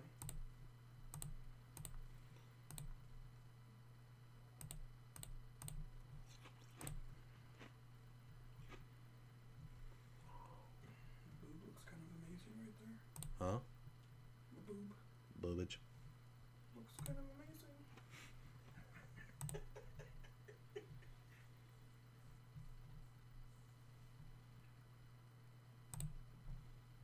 Can I snuggle you?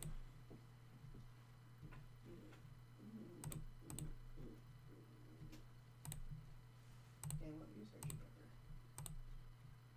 You can make it for me.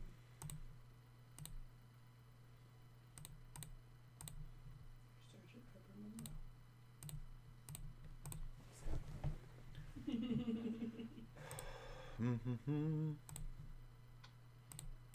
Aces again. This guy limped. I raised. I'm going to act like I'm protecting a king. Take it down.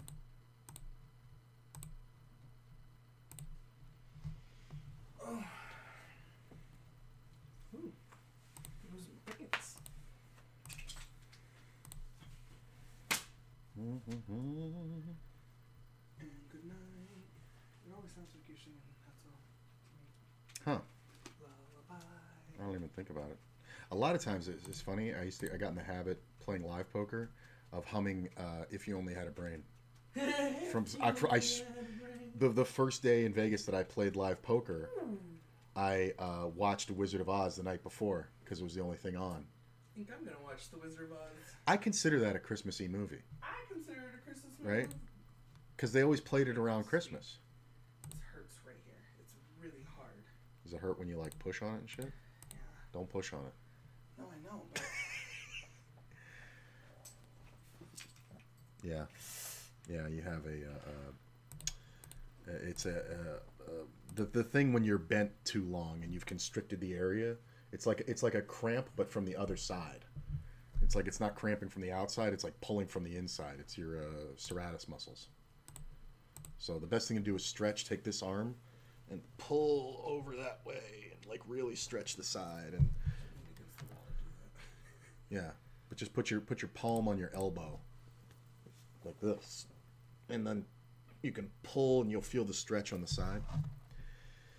So this player bets pot. We're just gonna go ahead and put him in because he doesn't have enough money to make me think. He calls. I make a second pair on the turn. We're obviously not getting him to fold, so we're just going to jam all the money in his stupid face. And he has ace-jack and now has been drawn out on, has no way to win. So that was nice. Don't really buy this. He could have a queen, I guess, but yeah. It just, his turn bet seems so weak. These players never go for value on the river. It's like, and that's why I get called, because it seems like I'm bluffing. Like they're under bluffing, and it seems like I'm over bluffing, but I'm totally just value betting. All right, up another half a buy-in since we restarted on WSOP. Pretty good. Man, it's a quiet bunch of lurkers here today, which is fine. I don't mind that.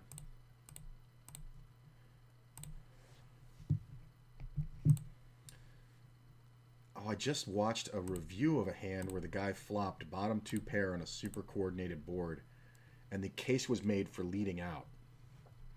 It was by Split Suit. If you ever watch YouTube poker hand reviews, look up Split Suit's YouTube channel. Just yesterday, he had one where this guy had 7-4, and the flop came off 7-4-3, and or 8-7-4. And the guy went for the check raise, but nobody bet. So Split Suit came up with the idea that maybe you should lead these. You know what I'm saying? Because it's your strongest, weakest hand. Plus, when you check raise, if you get action, are you really that happy about it? I'm going to check this one. He can have a lot of sevens. Sometimes we get him to bluff at us.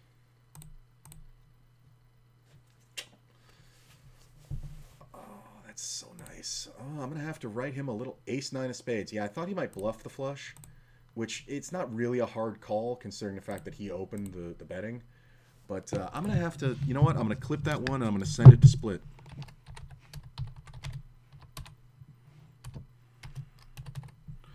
I'm going to send that to the man himself. I think he'll be very pleased with that.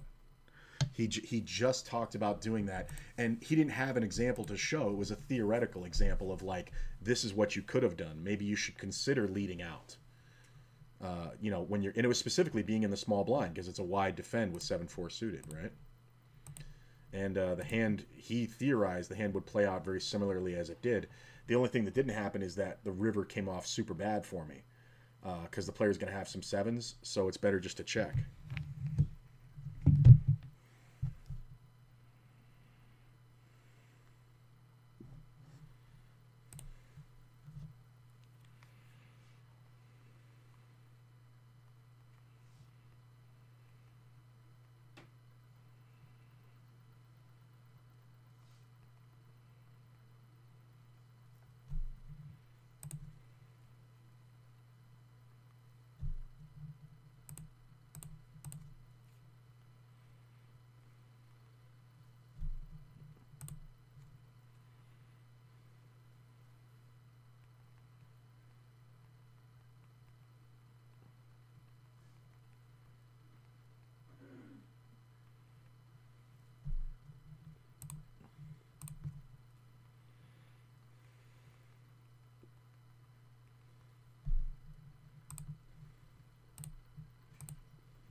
Ooh, there's another one.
I just listened to that hand again.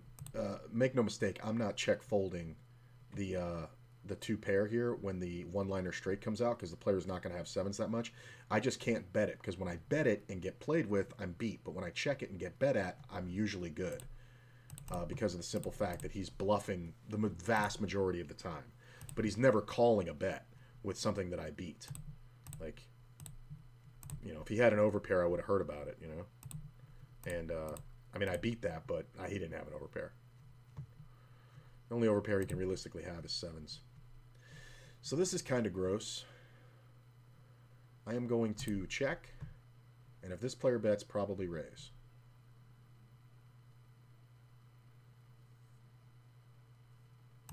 Okay, it goes check, check. The queen's not awesome. This player leads out. I'm not so worried about him. He can have a lot of straights here, but I don't think I want to fold for one bet.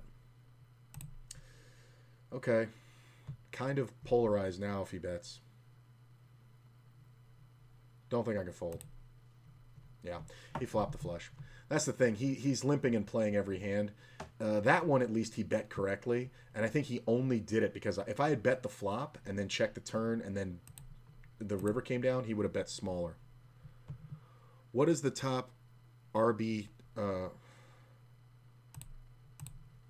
what's the top RB tier on WSOP?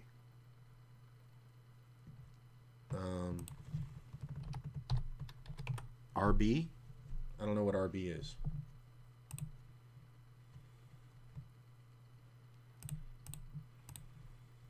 Rakeback. Oh, there is no rakeback on WSOP, but you do earn points. So you can see that I'm at this thing where it says 104 points to bronze. Once I get to bronze, you earn, you can convert the points that you get into cash, and every 100 points turns into, I think, 10 bucks. So it works out to be like 5% rakeback. But then when you get to the silver level, it goes up and it works out to be like $6, and then platinum, and then diamond. And at diamond, when I had that before, see, this is weird because this player is cold calling and he's playing everything. I kind of don't love this, but I don't think I want to fold it because of what's going on here. So normally the what I would do is I would manufacture rakeback. Oh, God, I thought that was going to be a queen. Backdoor diamonds, though, and a gut shot, pretty good. And I should have more ace-kings than anybody else. So this is kind of dangerous. Even if you have queens here, I don't think you want to go for a bluff. I mean, even if you have yeah, I think you just want to bet your hand for value straight up. So this is not the flush draw. So this should be a good king, you know, or aces. I'm going to let it go. This is going to be the draw most of the time. So it kind of manufactures itself, but you have to get to bronze tier before you can start converting things. Look at this quads, pair, ace, king. I'd have made the straight on the turn. Holy shit. I was flopped dead, and I would have gotten my best card on the turn. That's hilarious. The guy flops quads.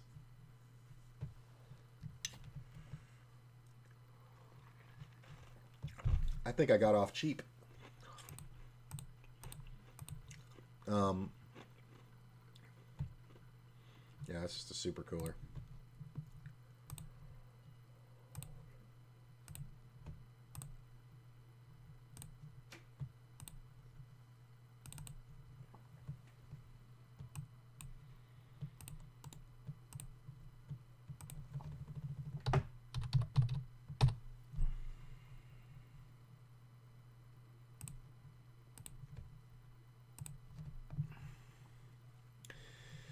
Yeah, so it kind of goes up like that.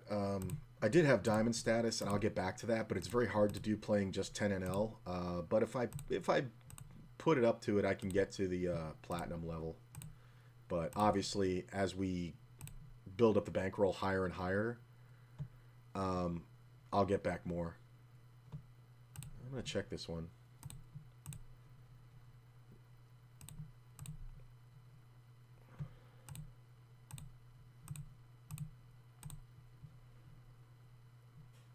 Yeah, what is everybody doing?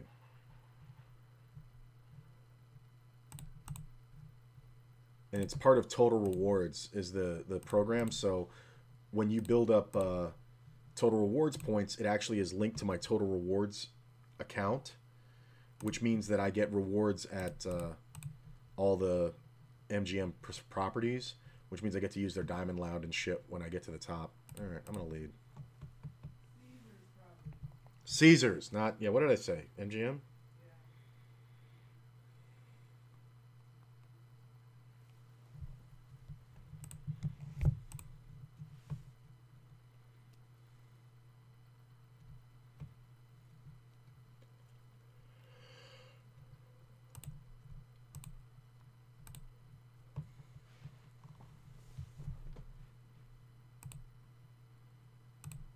Oh, what I was saying was I would manufacture rakeback by taking the monthly reload bonus, which is usually between $400 and $1,000, and that releases $5 at a time.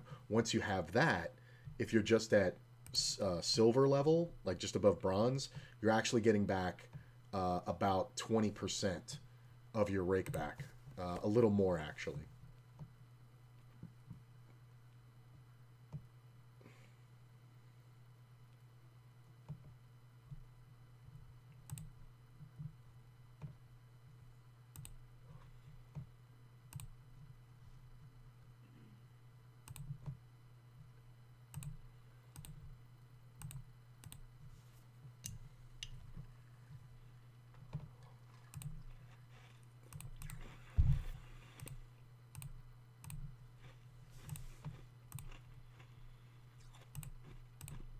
Dun, dun, dun, dun, dun.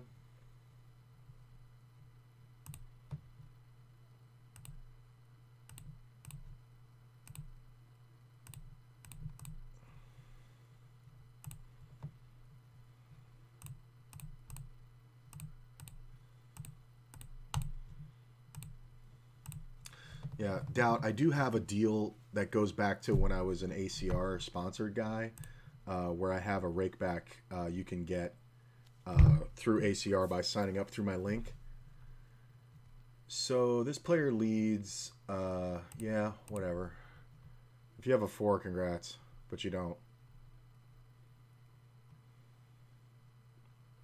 Stupid bet. There's no reason to call either because the player's going to have enough draws that we're going to get drawn out on too much, so might as well just put him in now. People try to make shit up as they go, and it's kind of silly. Just go ahead and bet.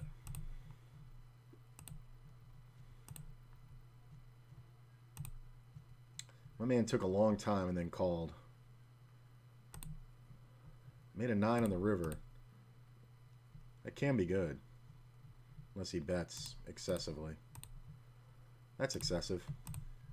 Congrats.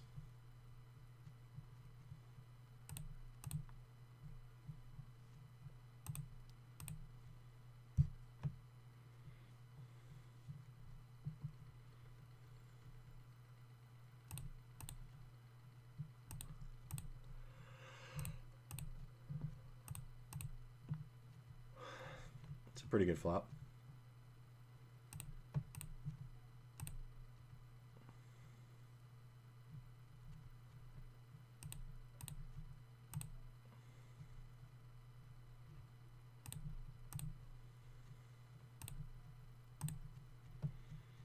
What are the odds this guy has a deuce? How do you not raise? Oh my God. What is wrong with people? How are you not raising? Like, he should have gotten my stack. What is wrong with people? And I'm just betting because there's literally only one draw for him to have. And once he doesn't raise the turn, he doesn't have 6-7. So what the fuck? Like, he's flopping everything. Like, that's just hilarious. Like, but he has to hit cards. Like, and he just hit a fucking... The ace is hilarious because I'm not going to bet if the top end comes out, right? If the 6 comes out, I'm not going to bet. So it has to be the ace for him to get any more money out of me. He could have just checked jam that I'm snap calling. Like, I'm supposed to call. Ugh, that's horrible.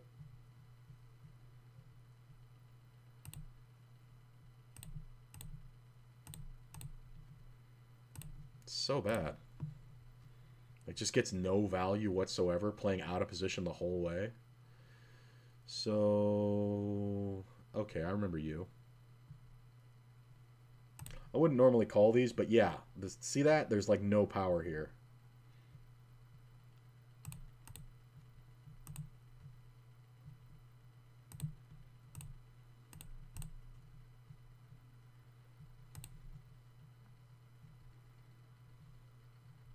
Oh, and I didn't say it, but if you do sign up through the ACR link and make it a positive $25 or more, once I see that it's cleared, I'll get credit for signing you up, and I'll send you $10 on ACR. Because why not, man? Thanks. So if you don't have an ACR account, get one through my link. It's on the About page. It's on the picture of Lando. Just click on that. It'll take you right to the sign-up link. And I believe the link is Flip Cash, but it's written there.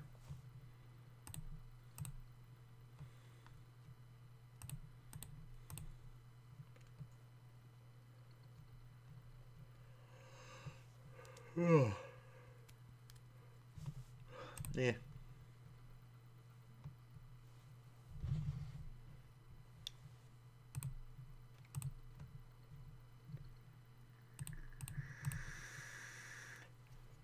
What you taking so long for, bro?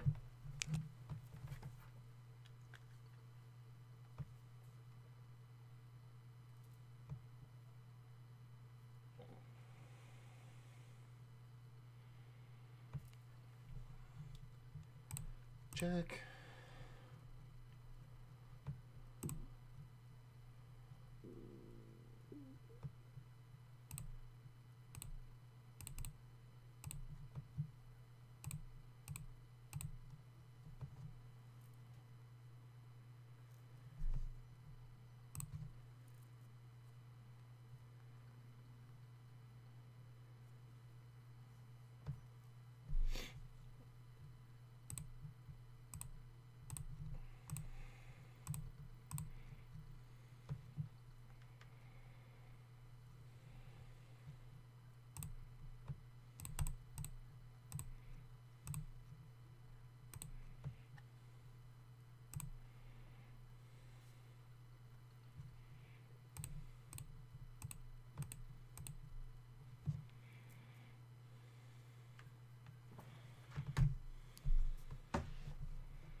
Slowing down a little bit.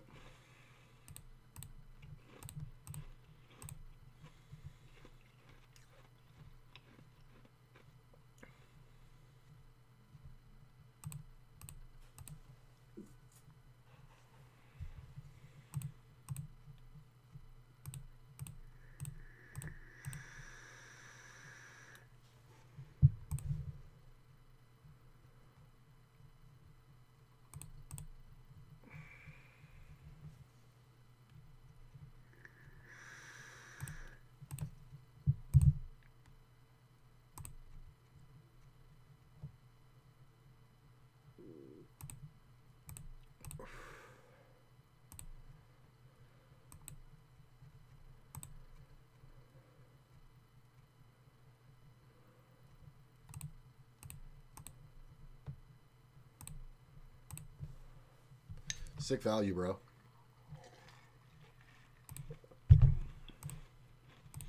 That's just one where either the king is good or he's going to hit something. And like if any card jack or higher comes out, I can bet, but once I've checked flop and turn, it's like I'm just bluff catching and he's not betting the pot with nothing.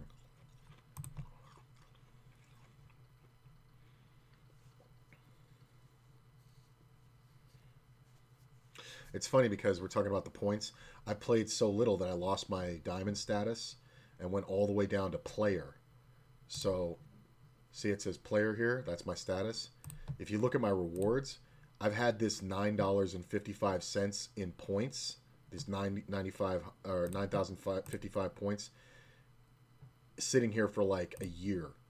So that'll be fun. When I get to a bronze status, it'll be like an automatic $10 bonus, free buy-in. And then they go pretty quickly. Once I'm playing, you know, full time and all like that, like it's pretty good. I think it takes me like, to clear 100 points, I think it takes like playing 10 and L probably takes 10 hours, which is a lot. But, you know, that means that when I was playing full time, I was just basically, that was one of the ways that I would say, okay, I'm going to keep playing, was because I would have the reload bonus, and this would turn into, you know, what percentage you are to your next bonus.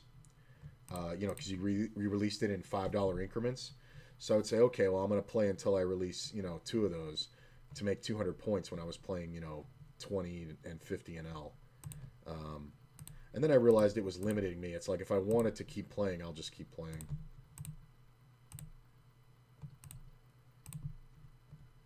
This is the one I'm worried about. The other one should just go right down. I'll check this. Sometimes my heart is good, but I'm not going to bet. Ooh, 4 ball.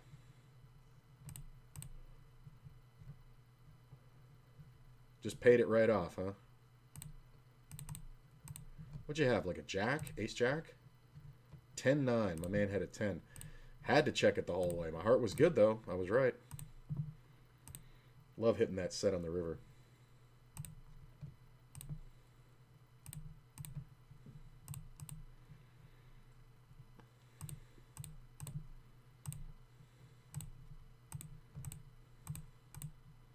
Nice. Little 3-bet steal. I mean, I probably could have had the best hand, right? Ace queen. It's very likely. But we're protecting. I'll fold this one. Any other tables? Yeah, there's one. I'll get on the waiting list there.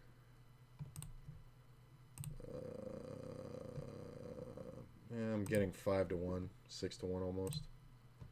It's a little loose, but this table's a little passive, so I don't mind it. When players bet, they usually have something.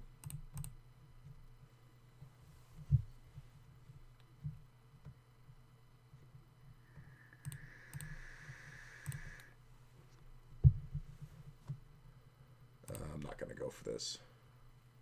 It's just not profitable. All right.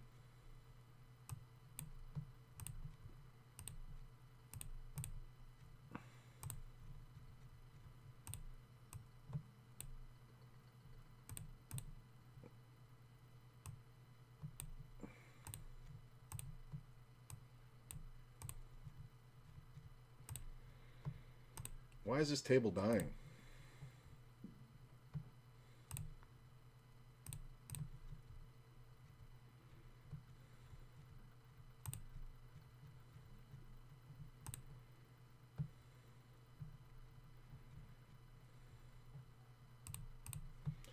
Oh, it's 5 o'clock. That's why. So it's like the first round of dinner break. So like people will go eat dinner. It just slows down a little bit.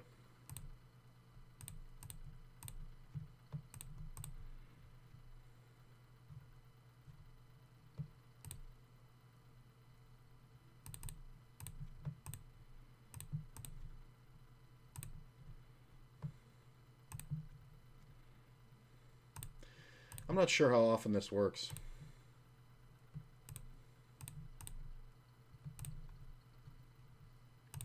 You actually had ace king and you didn't raise. You fucking... That's the thing, too. It's like, I'm bluffing, but these players are fucking pussies. It's like, what are you doing? Why are you leading? I don't understand that.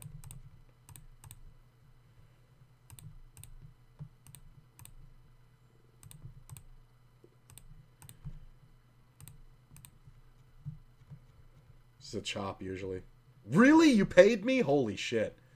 What do you have, 10s? You have to have 10s. 9s, okay. I mean, I'm not saying it's good, but I'm saying I can kind of understand why you did it.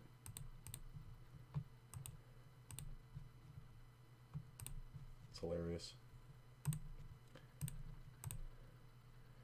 Yeah, I mean, I guess... You know what it is? I gotta kill the small tables to make sure that the big tables... Like, I don't want this table to die off. I want it to fill. So I gotta get off this table.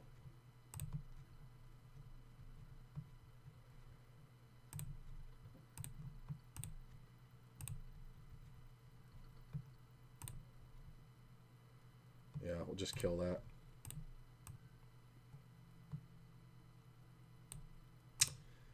Fold.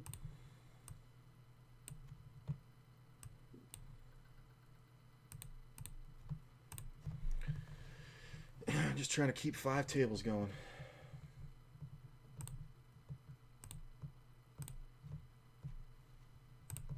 I like 5.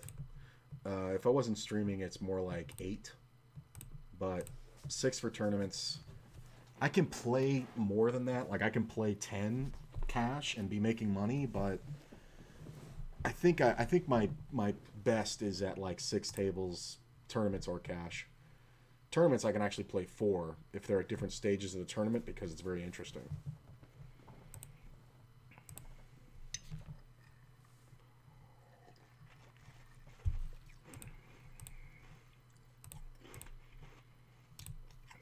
Yeah, these tables just dropped off.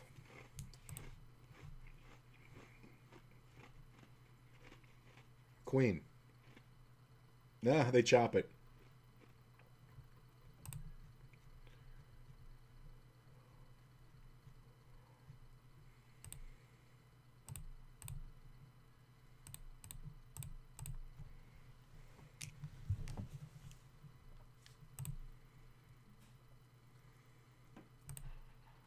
Oh, couldn't have been a spade.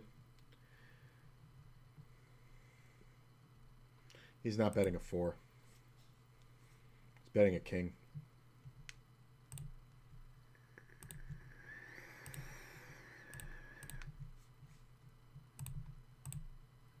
We'll kill this one.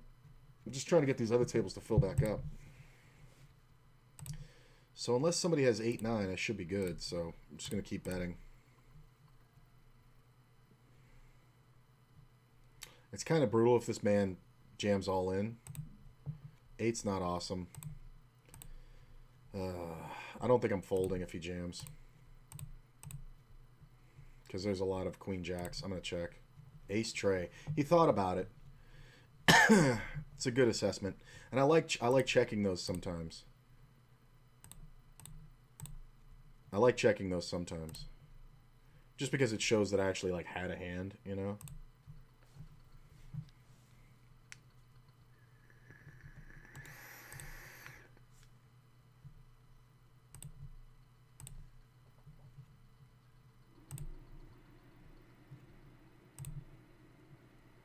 I win, right? Queen high's good. What'd you have, like 10-9? 5-6. Limps calls or cold calls a raise 5-6. Out of well, I guess it's not too bad. Right? It's the low jack, but I don't really love it. Especially when you're in position, you never take a shot at the pot. Like, it's kind of meh. Yeah, there's 7 on this table, but okay, now it filled back up. Alright, I like it now. Yes, I'll bring my $11 back. Fold this one. See, like, just getting off that table a little bit, it filled back up, and I actually have better position than I had.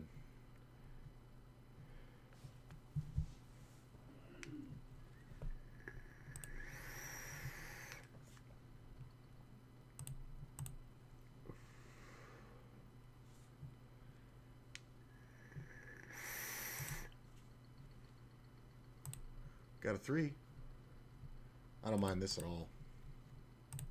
Unless this player is going to just jam the stack, I don't mind it at all. I mean, I'm basically like in the blind, right? So I can have anything. Because I did post. Make a 10. Pretty good. I don't like the big blind being in here, but it's not the worst. Take it down with that 3. So this player goes all in. Yeah, the call behind is the problem. I fold. Yeah, this call's the issue, because he would have rejammed something like, yeah, like a better pair. So he's just gonna have a 10 a lot. We would have chopped it, but this guy would have beat us. Like, I felt like the guy was jamming ace king, but when this dude calls, I'm just beat. It's either an 8 or it's a really good 10, and it could be ace 10 or king 10. So it's a good fold. I'm glad I made it. There was a time when I didn't recognize that. What's my watch doing? Okay. I was at the gym fucking 5 hours ago. You could have told me that I reached my goal then. I'm going to underplay the ace king.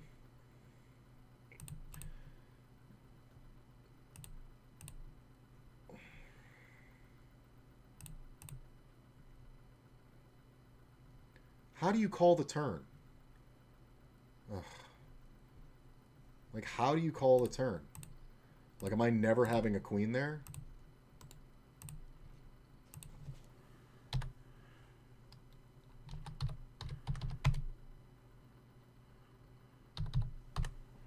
Like, I'm checking a bad queen there a lot. That's a fun one where I would have 3-bet it and stolen it on the flop.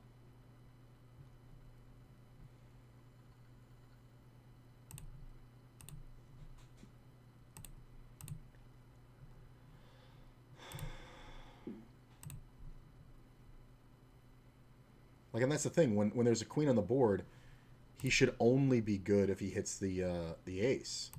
Like, so he's counting on 3 outs. So what are you doing? Like, he didn't put me on anything. He didn't put me on a flush draw. He didn't put me on anything. Uh-oh.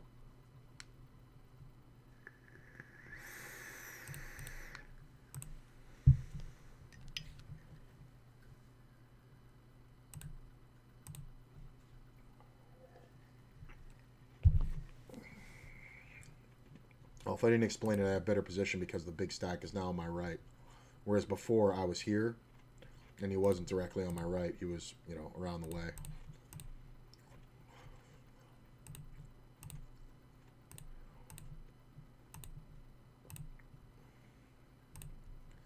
You can have it. It's fine.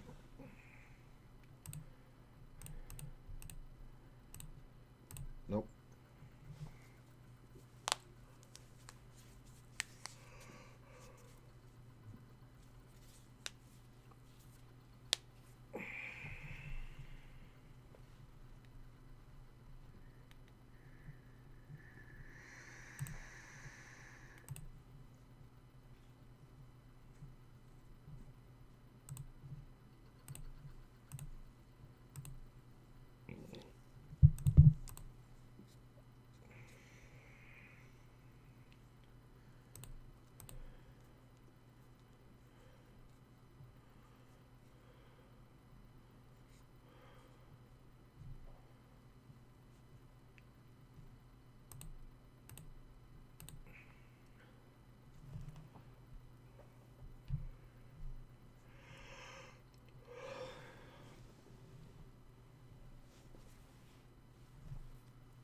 Oh, I just heard my watch go off again on this playback on the stream. So I checked it again.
Gee, I'm only getting 10 to 1. I need 11 to 1. I'll gamble.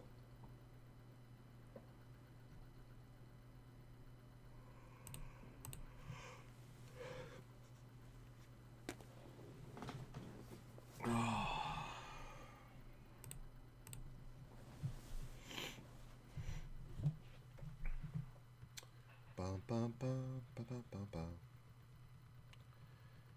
Yeah, you just got to the table. Interesting.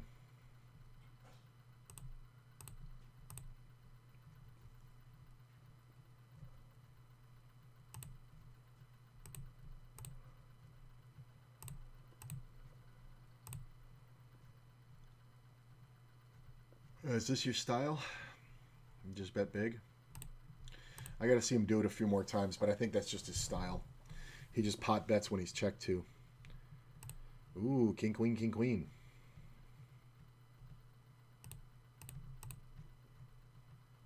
All right.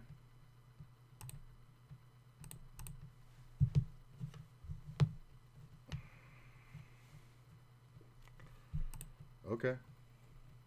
Good way to get busted, man. Keep it up. Because you're only getting action if you're beat. Lead. It's fine. If there was like, now I guess because there's 2 diamonds, it's really not a debate there. This is just dumb shit. Like the limp and then the small raise. I can call that.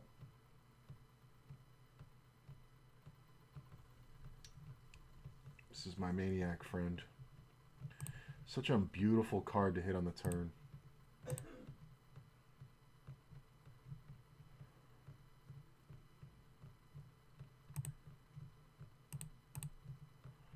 Just gonna raise him big and quick. Watch him go ape shit. Jack on the riv. I'm gonna bet he's gonna bluff a lot.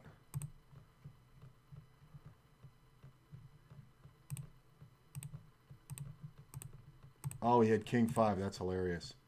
I was expecting him to bluff a lot, so I was snap calling there. I've snapped this guy off for so many bluffs. It's fucking hilarious. Okay, now I know where you're at. Okay, every time it's checked to this guy, he's gonna bet pot. Okay. So.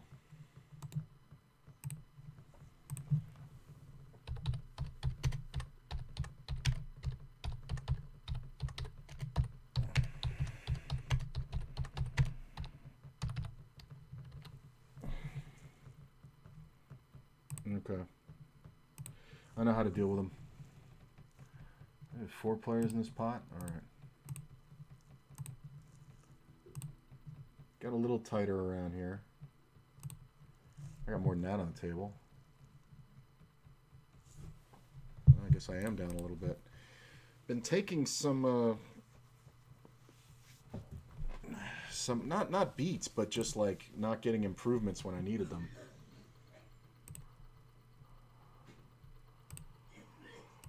Like just bad spots. Because I can't 3-bet because of this player's limp. Because of that. Yeah. Way to go, bro. You wasted aces. You won $2.10.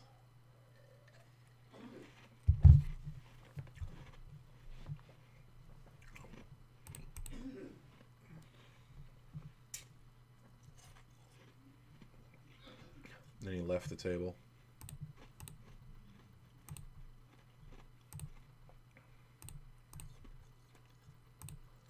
God.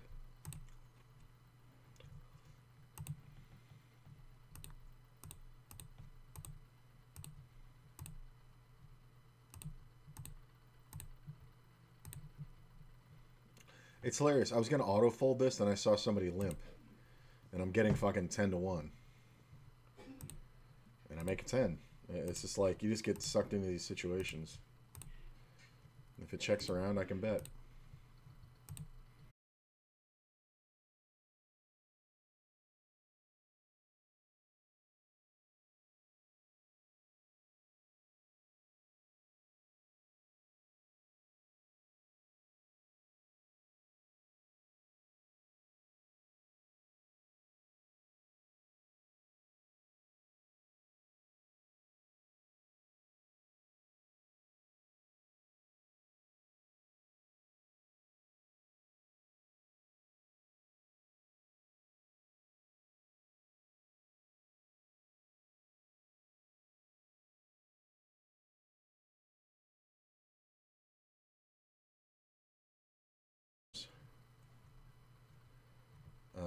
Two players with small stacks. I'm just going to bet small and quickly. Try to get them to overplay. Nope.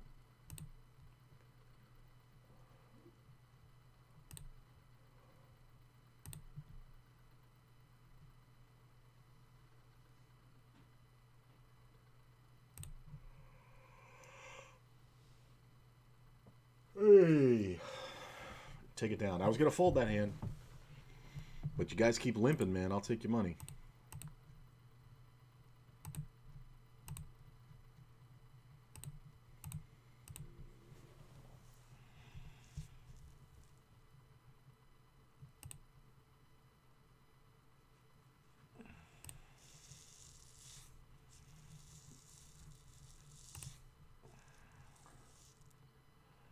Well, maybe I can win with queens.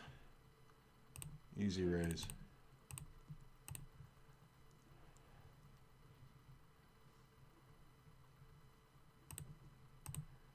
Getting a little conservative around here.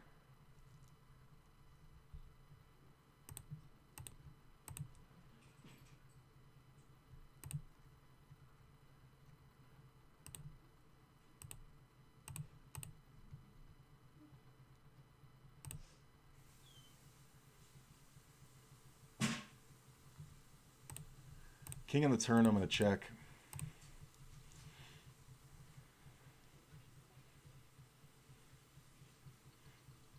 Wow. He can have two pairs and sets, but I don't think I can fold as played.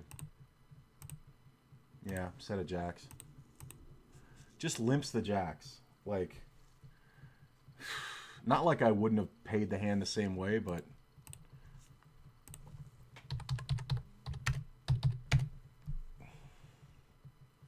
But it's like you missed so much value there. Like the pot would have been so much bigger. And I would have definitely fired through that turn. He probably would have gotten the whole stack. He got like half of what he should have done. I died in there. Right. Did you hear me? Yeah. Whole world heard you. Jesus Lord. I feel amazing though. Nice. I'll be sleeping in about 20 minutes. Right. What is he? Hey, nobody is coming here, sir.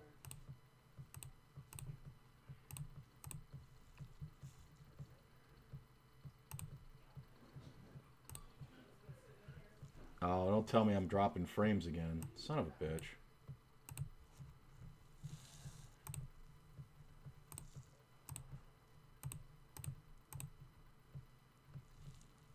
Come on. All right. Lost it for a second there.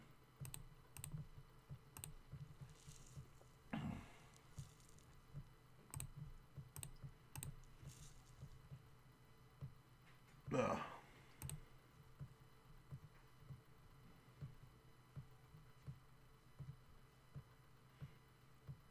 You got it.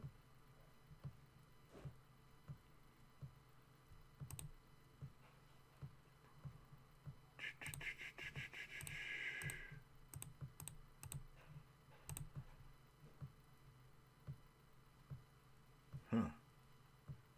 It's a weird one. Yeah. Yeah. Yeah. I felt like it was something like that. Two pair versus a set. And then they both fill it on the river. That's kind of rough. It just caught my eye. I was just like, oh, shit. Yeah, I'm taking a little bit of a beating here versus these tight-ass players. It's all right, though. What did I lose back? A buy-in and a half? Yeah. Still up 2.5. It's alright. Just tighten up a little. I am getting a little sleepy. I need more caffeine.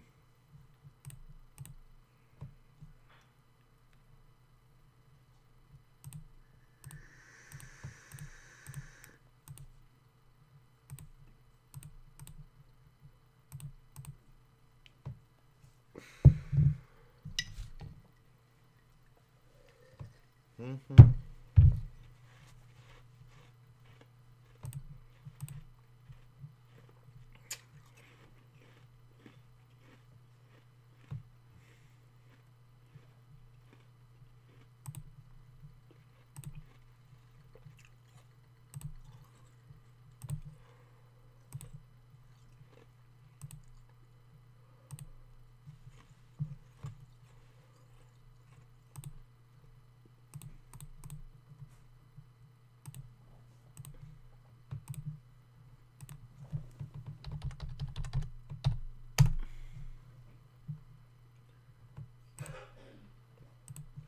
Yeah, if you guys lose it, just refresh the stream.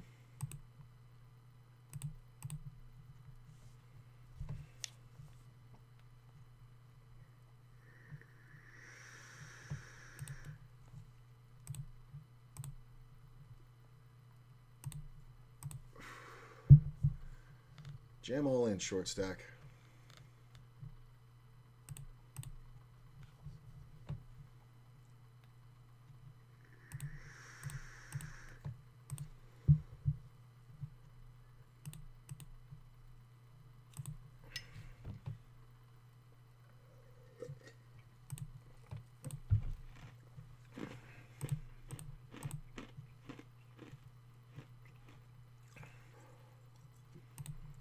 This is a good one to bet big.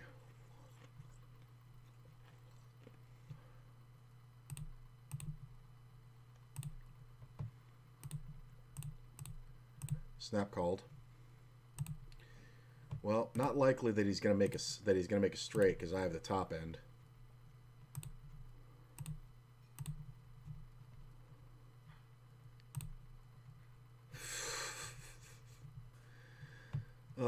Like, he was in danger of not getting the money in by just calling. Like, I almost checked the turn because I'm just getting so unlucky.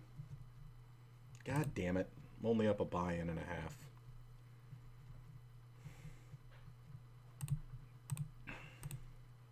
And the thing is, it's going to play the same way if he has a queen. And, it, you know, kind of ridiculous that he has exactly 10-9 there. Like, but I'm supposed to get the money in.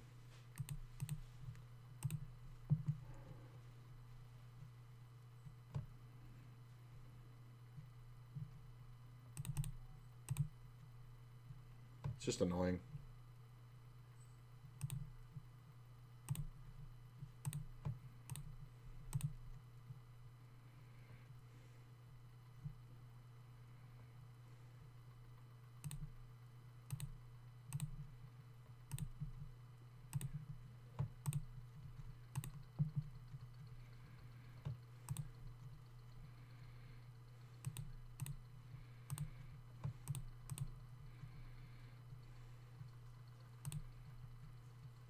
I'm basically raising here for value and to figure out the hand. He calls. 8 on the river sucks, but I don't think he checks it, so I'm going to bet. Calls with ace-10, let's say. Ace-queen. Fucking retard.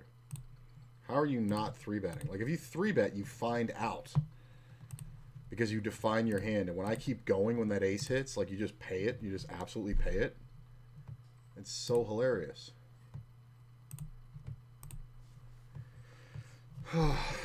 Annoying little situations.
Dun,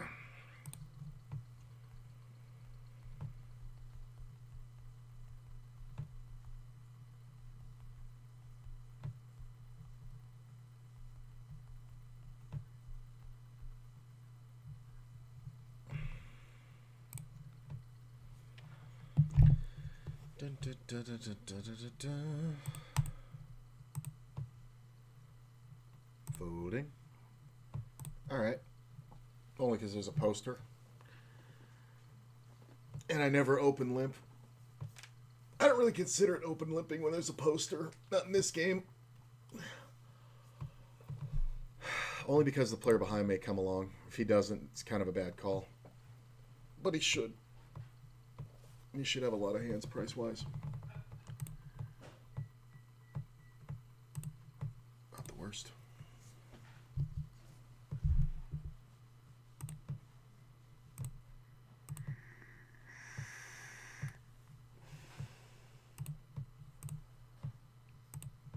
He leads it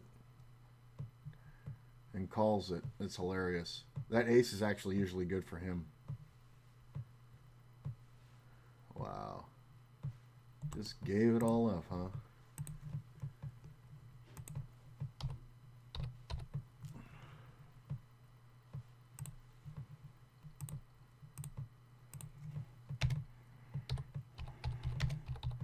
Like, people aren't even thinking. It's like, what do you think he has?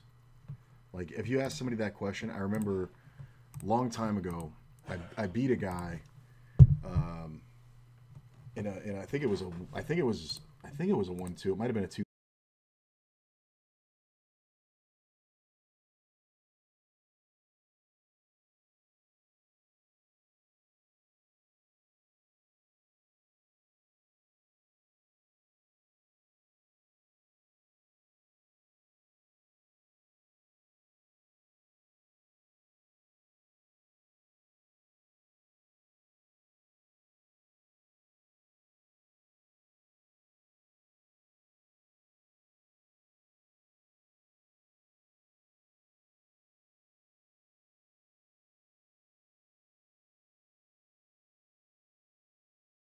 Shit, you know, kind of things. And I was like, what did you think I had? And he goes, I don't know. And I go, exactly. I was like, that's the difference. I knew, I called his hand after he put the money in. I was like, you have aces? And he's like, yeah. And I'm like, they're no good. And I showed him 2 pair. And I was like, exactly. See, I knew what you had. Like, you had no fucking idea what I had. And he didn't get it. He actually got really super pissed at me. Years later, I saw him again, and he brought up that hand. I was dealing at Bill's Gambling Hall, and he brought up that hand. And he still played just as bad, and he still hadn't learned shit. And he was like, you know, when you asked me that, he's like, were you really trying to figure out what I thought you had? And I was like, no. I was trying to illustrate a point that you had no fucking idea what you were doing. And he was just like, well, that's true, but it's been a long time. And then I dealt to him and just saw that he just hadn't improved at all. It was hilarious. I was dying to actually have another dealer come in. It was at Hooters. It wasn't at Bill's, because at Hooters we would have 2 dealers, and like one guy would deal for a while, and then the other guy would jump in like every hour and a half or so. And it was just, you know, oh, this is so tempting, but no. God damn it! I fucking knew it was coming. Oh God, I had such a feeling. But it's just like, this player doesn't have a lot of money. I have to stack this guy. This guy's going to just jam. I mean, he's just got a jack, and they're just going to fold now, right? Like, he's on a flush draw.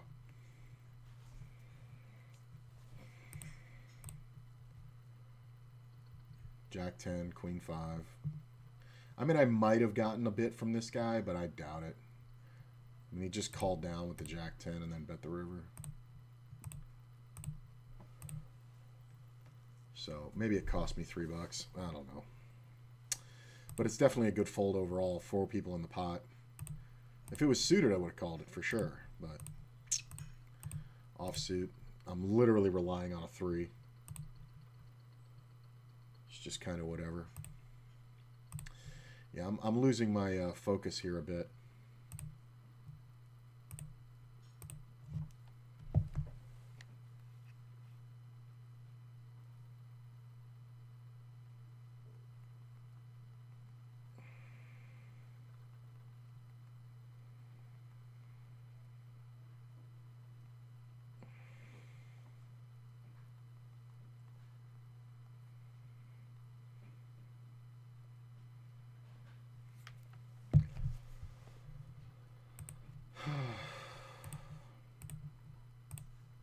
Yeah, I'm kind of losing focus. And I could definitely go for some more caffeine or a nap.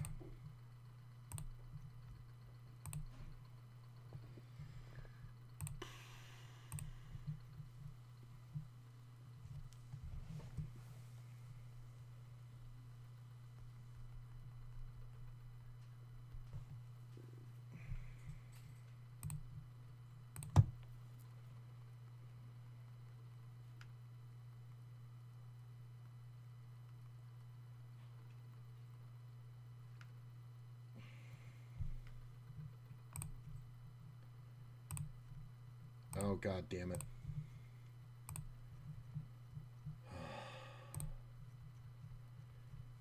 I just keep dropping frames now.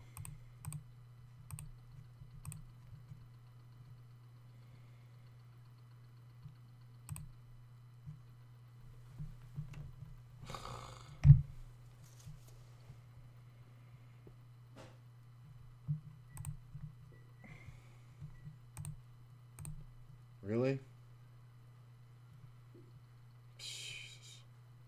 Yeah, I've lost the connection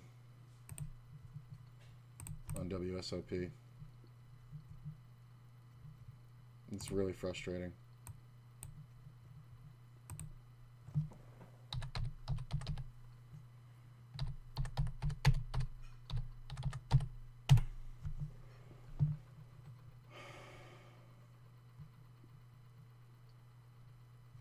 There it goes. Yeah, I think I'll take that as a sign. I'm dropping too many frames. I'm just going to ditch it and go take a nap and be back in a little while. So ended the day total 307.15. I was at 331.53 and then I took those beats, which kind of sucks, but nothing you can do. But still fairly, you know, minorly profitable. Up a buy-in and a half. So disappointing, but taking those beats with kings and then the 3 of a kind versus the weird full house when I had 5-4 and the guy had king 5. So kind of frustrating, but all in all, still okay. This will be up on YouTube soon. And yeah, I'm just going to take a nap and I'll probably be back a little bit later. I do have a couple things I want to do, but I'll probably be back late tonight playing a little more cash. If not, you guys will see me at noon. Around noon tomorrow for the Wake Up With Me. And we'll go through the next section of the Tournament Masterclass, go over some hands we did today. But look at that, broke 300, up almost 21 buy-ins in 6 sessions. That's pretty good. Got to look at the positive, not the negative. So have a good night, guys. I'll see you later probably. If not, see you in the morning.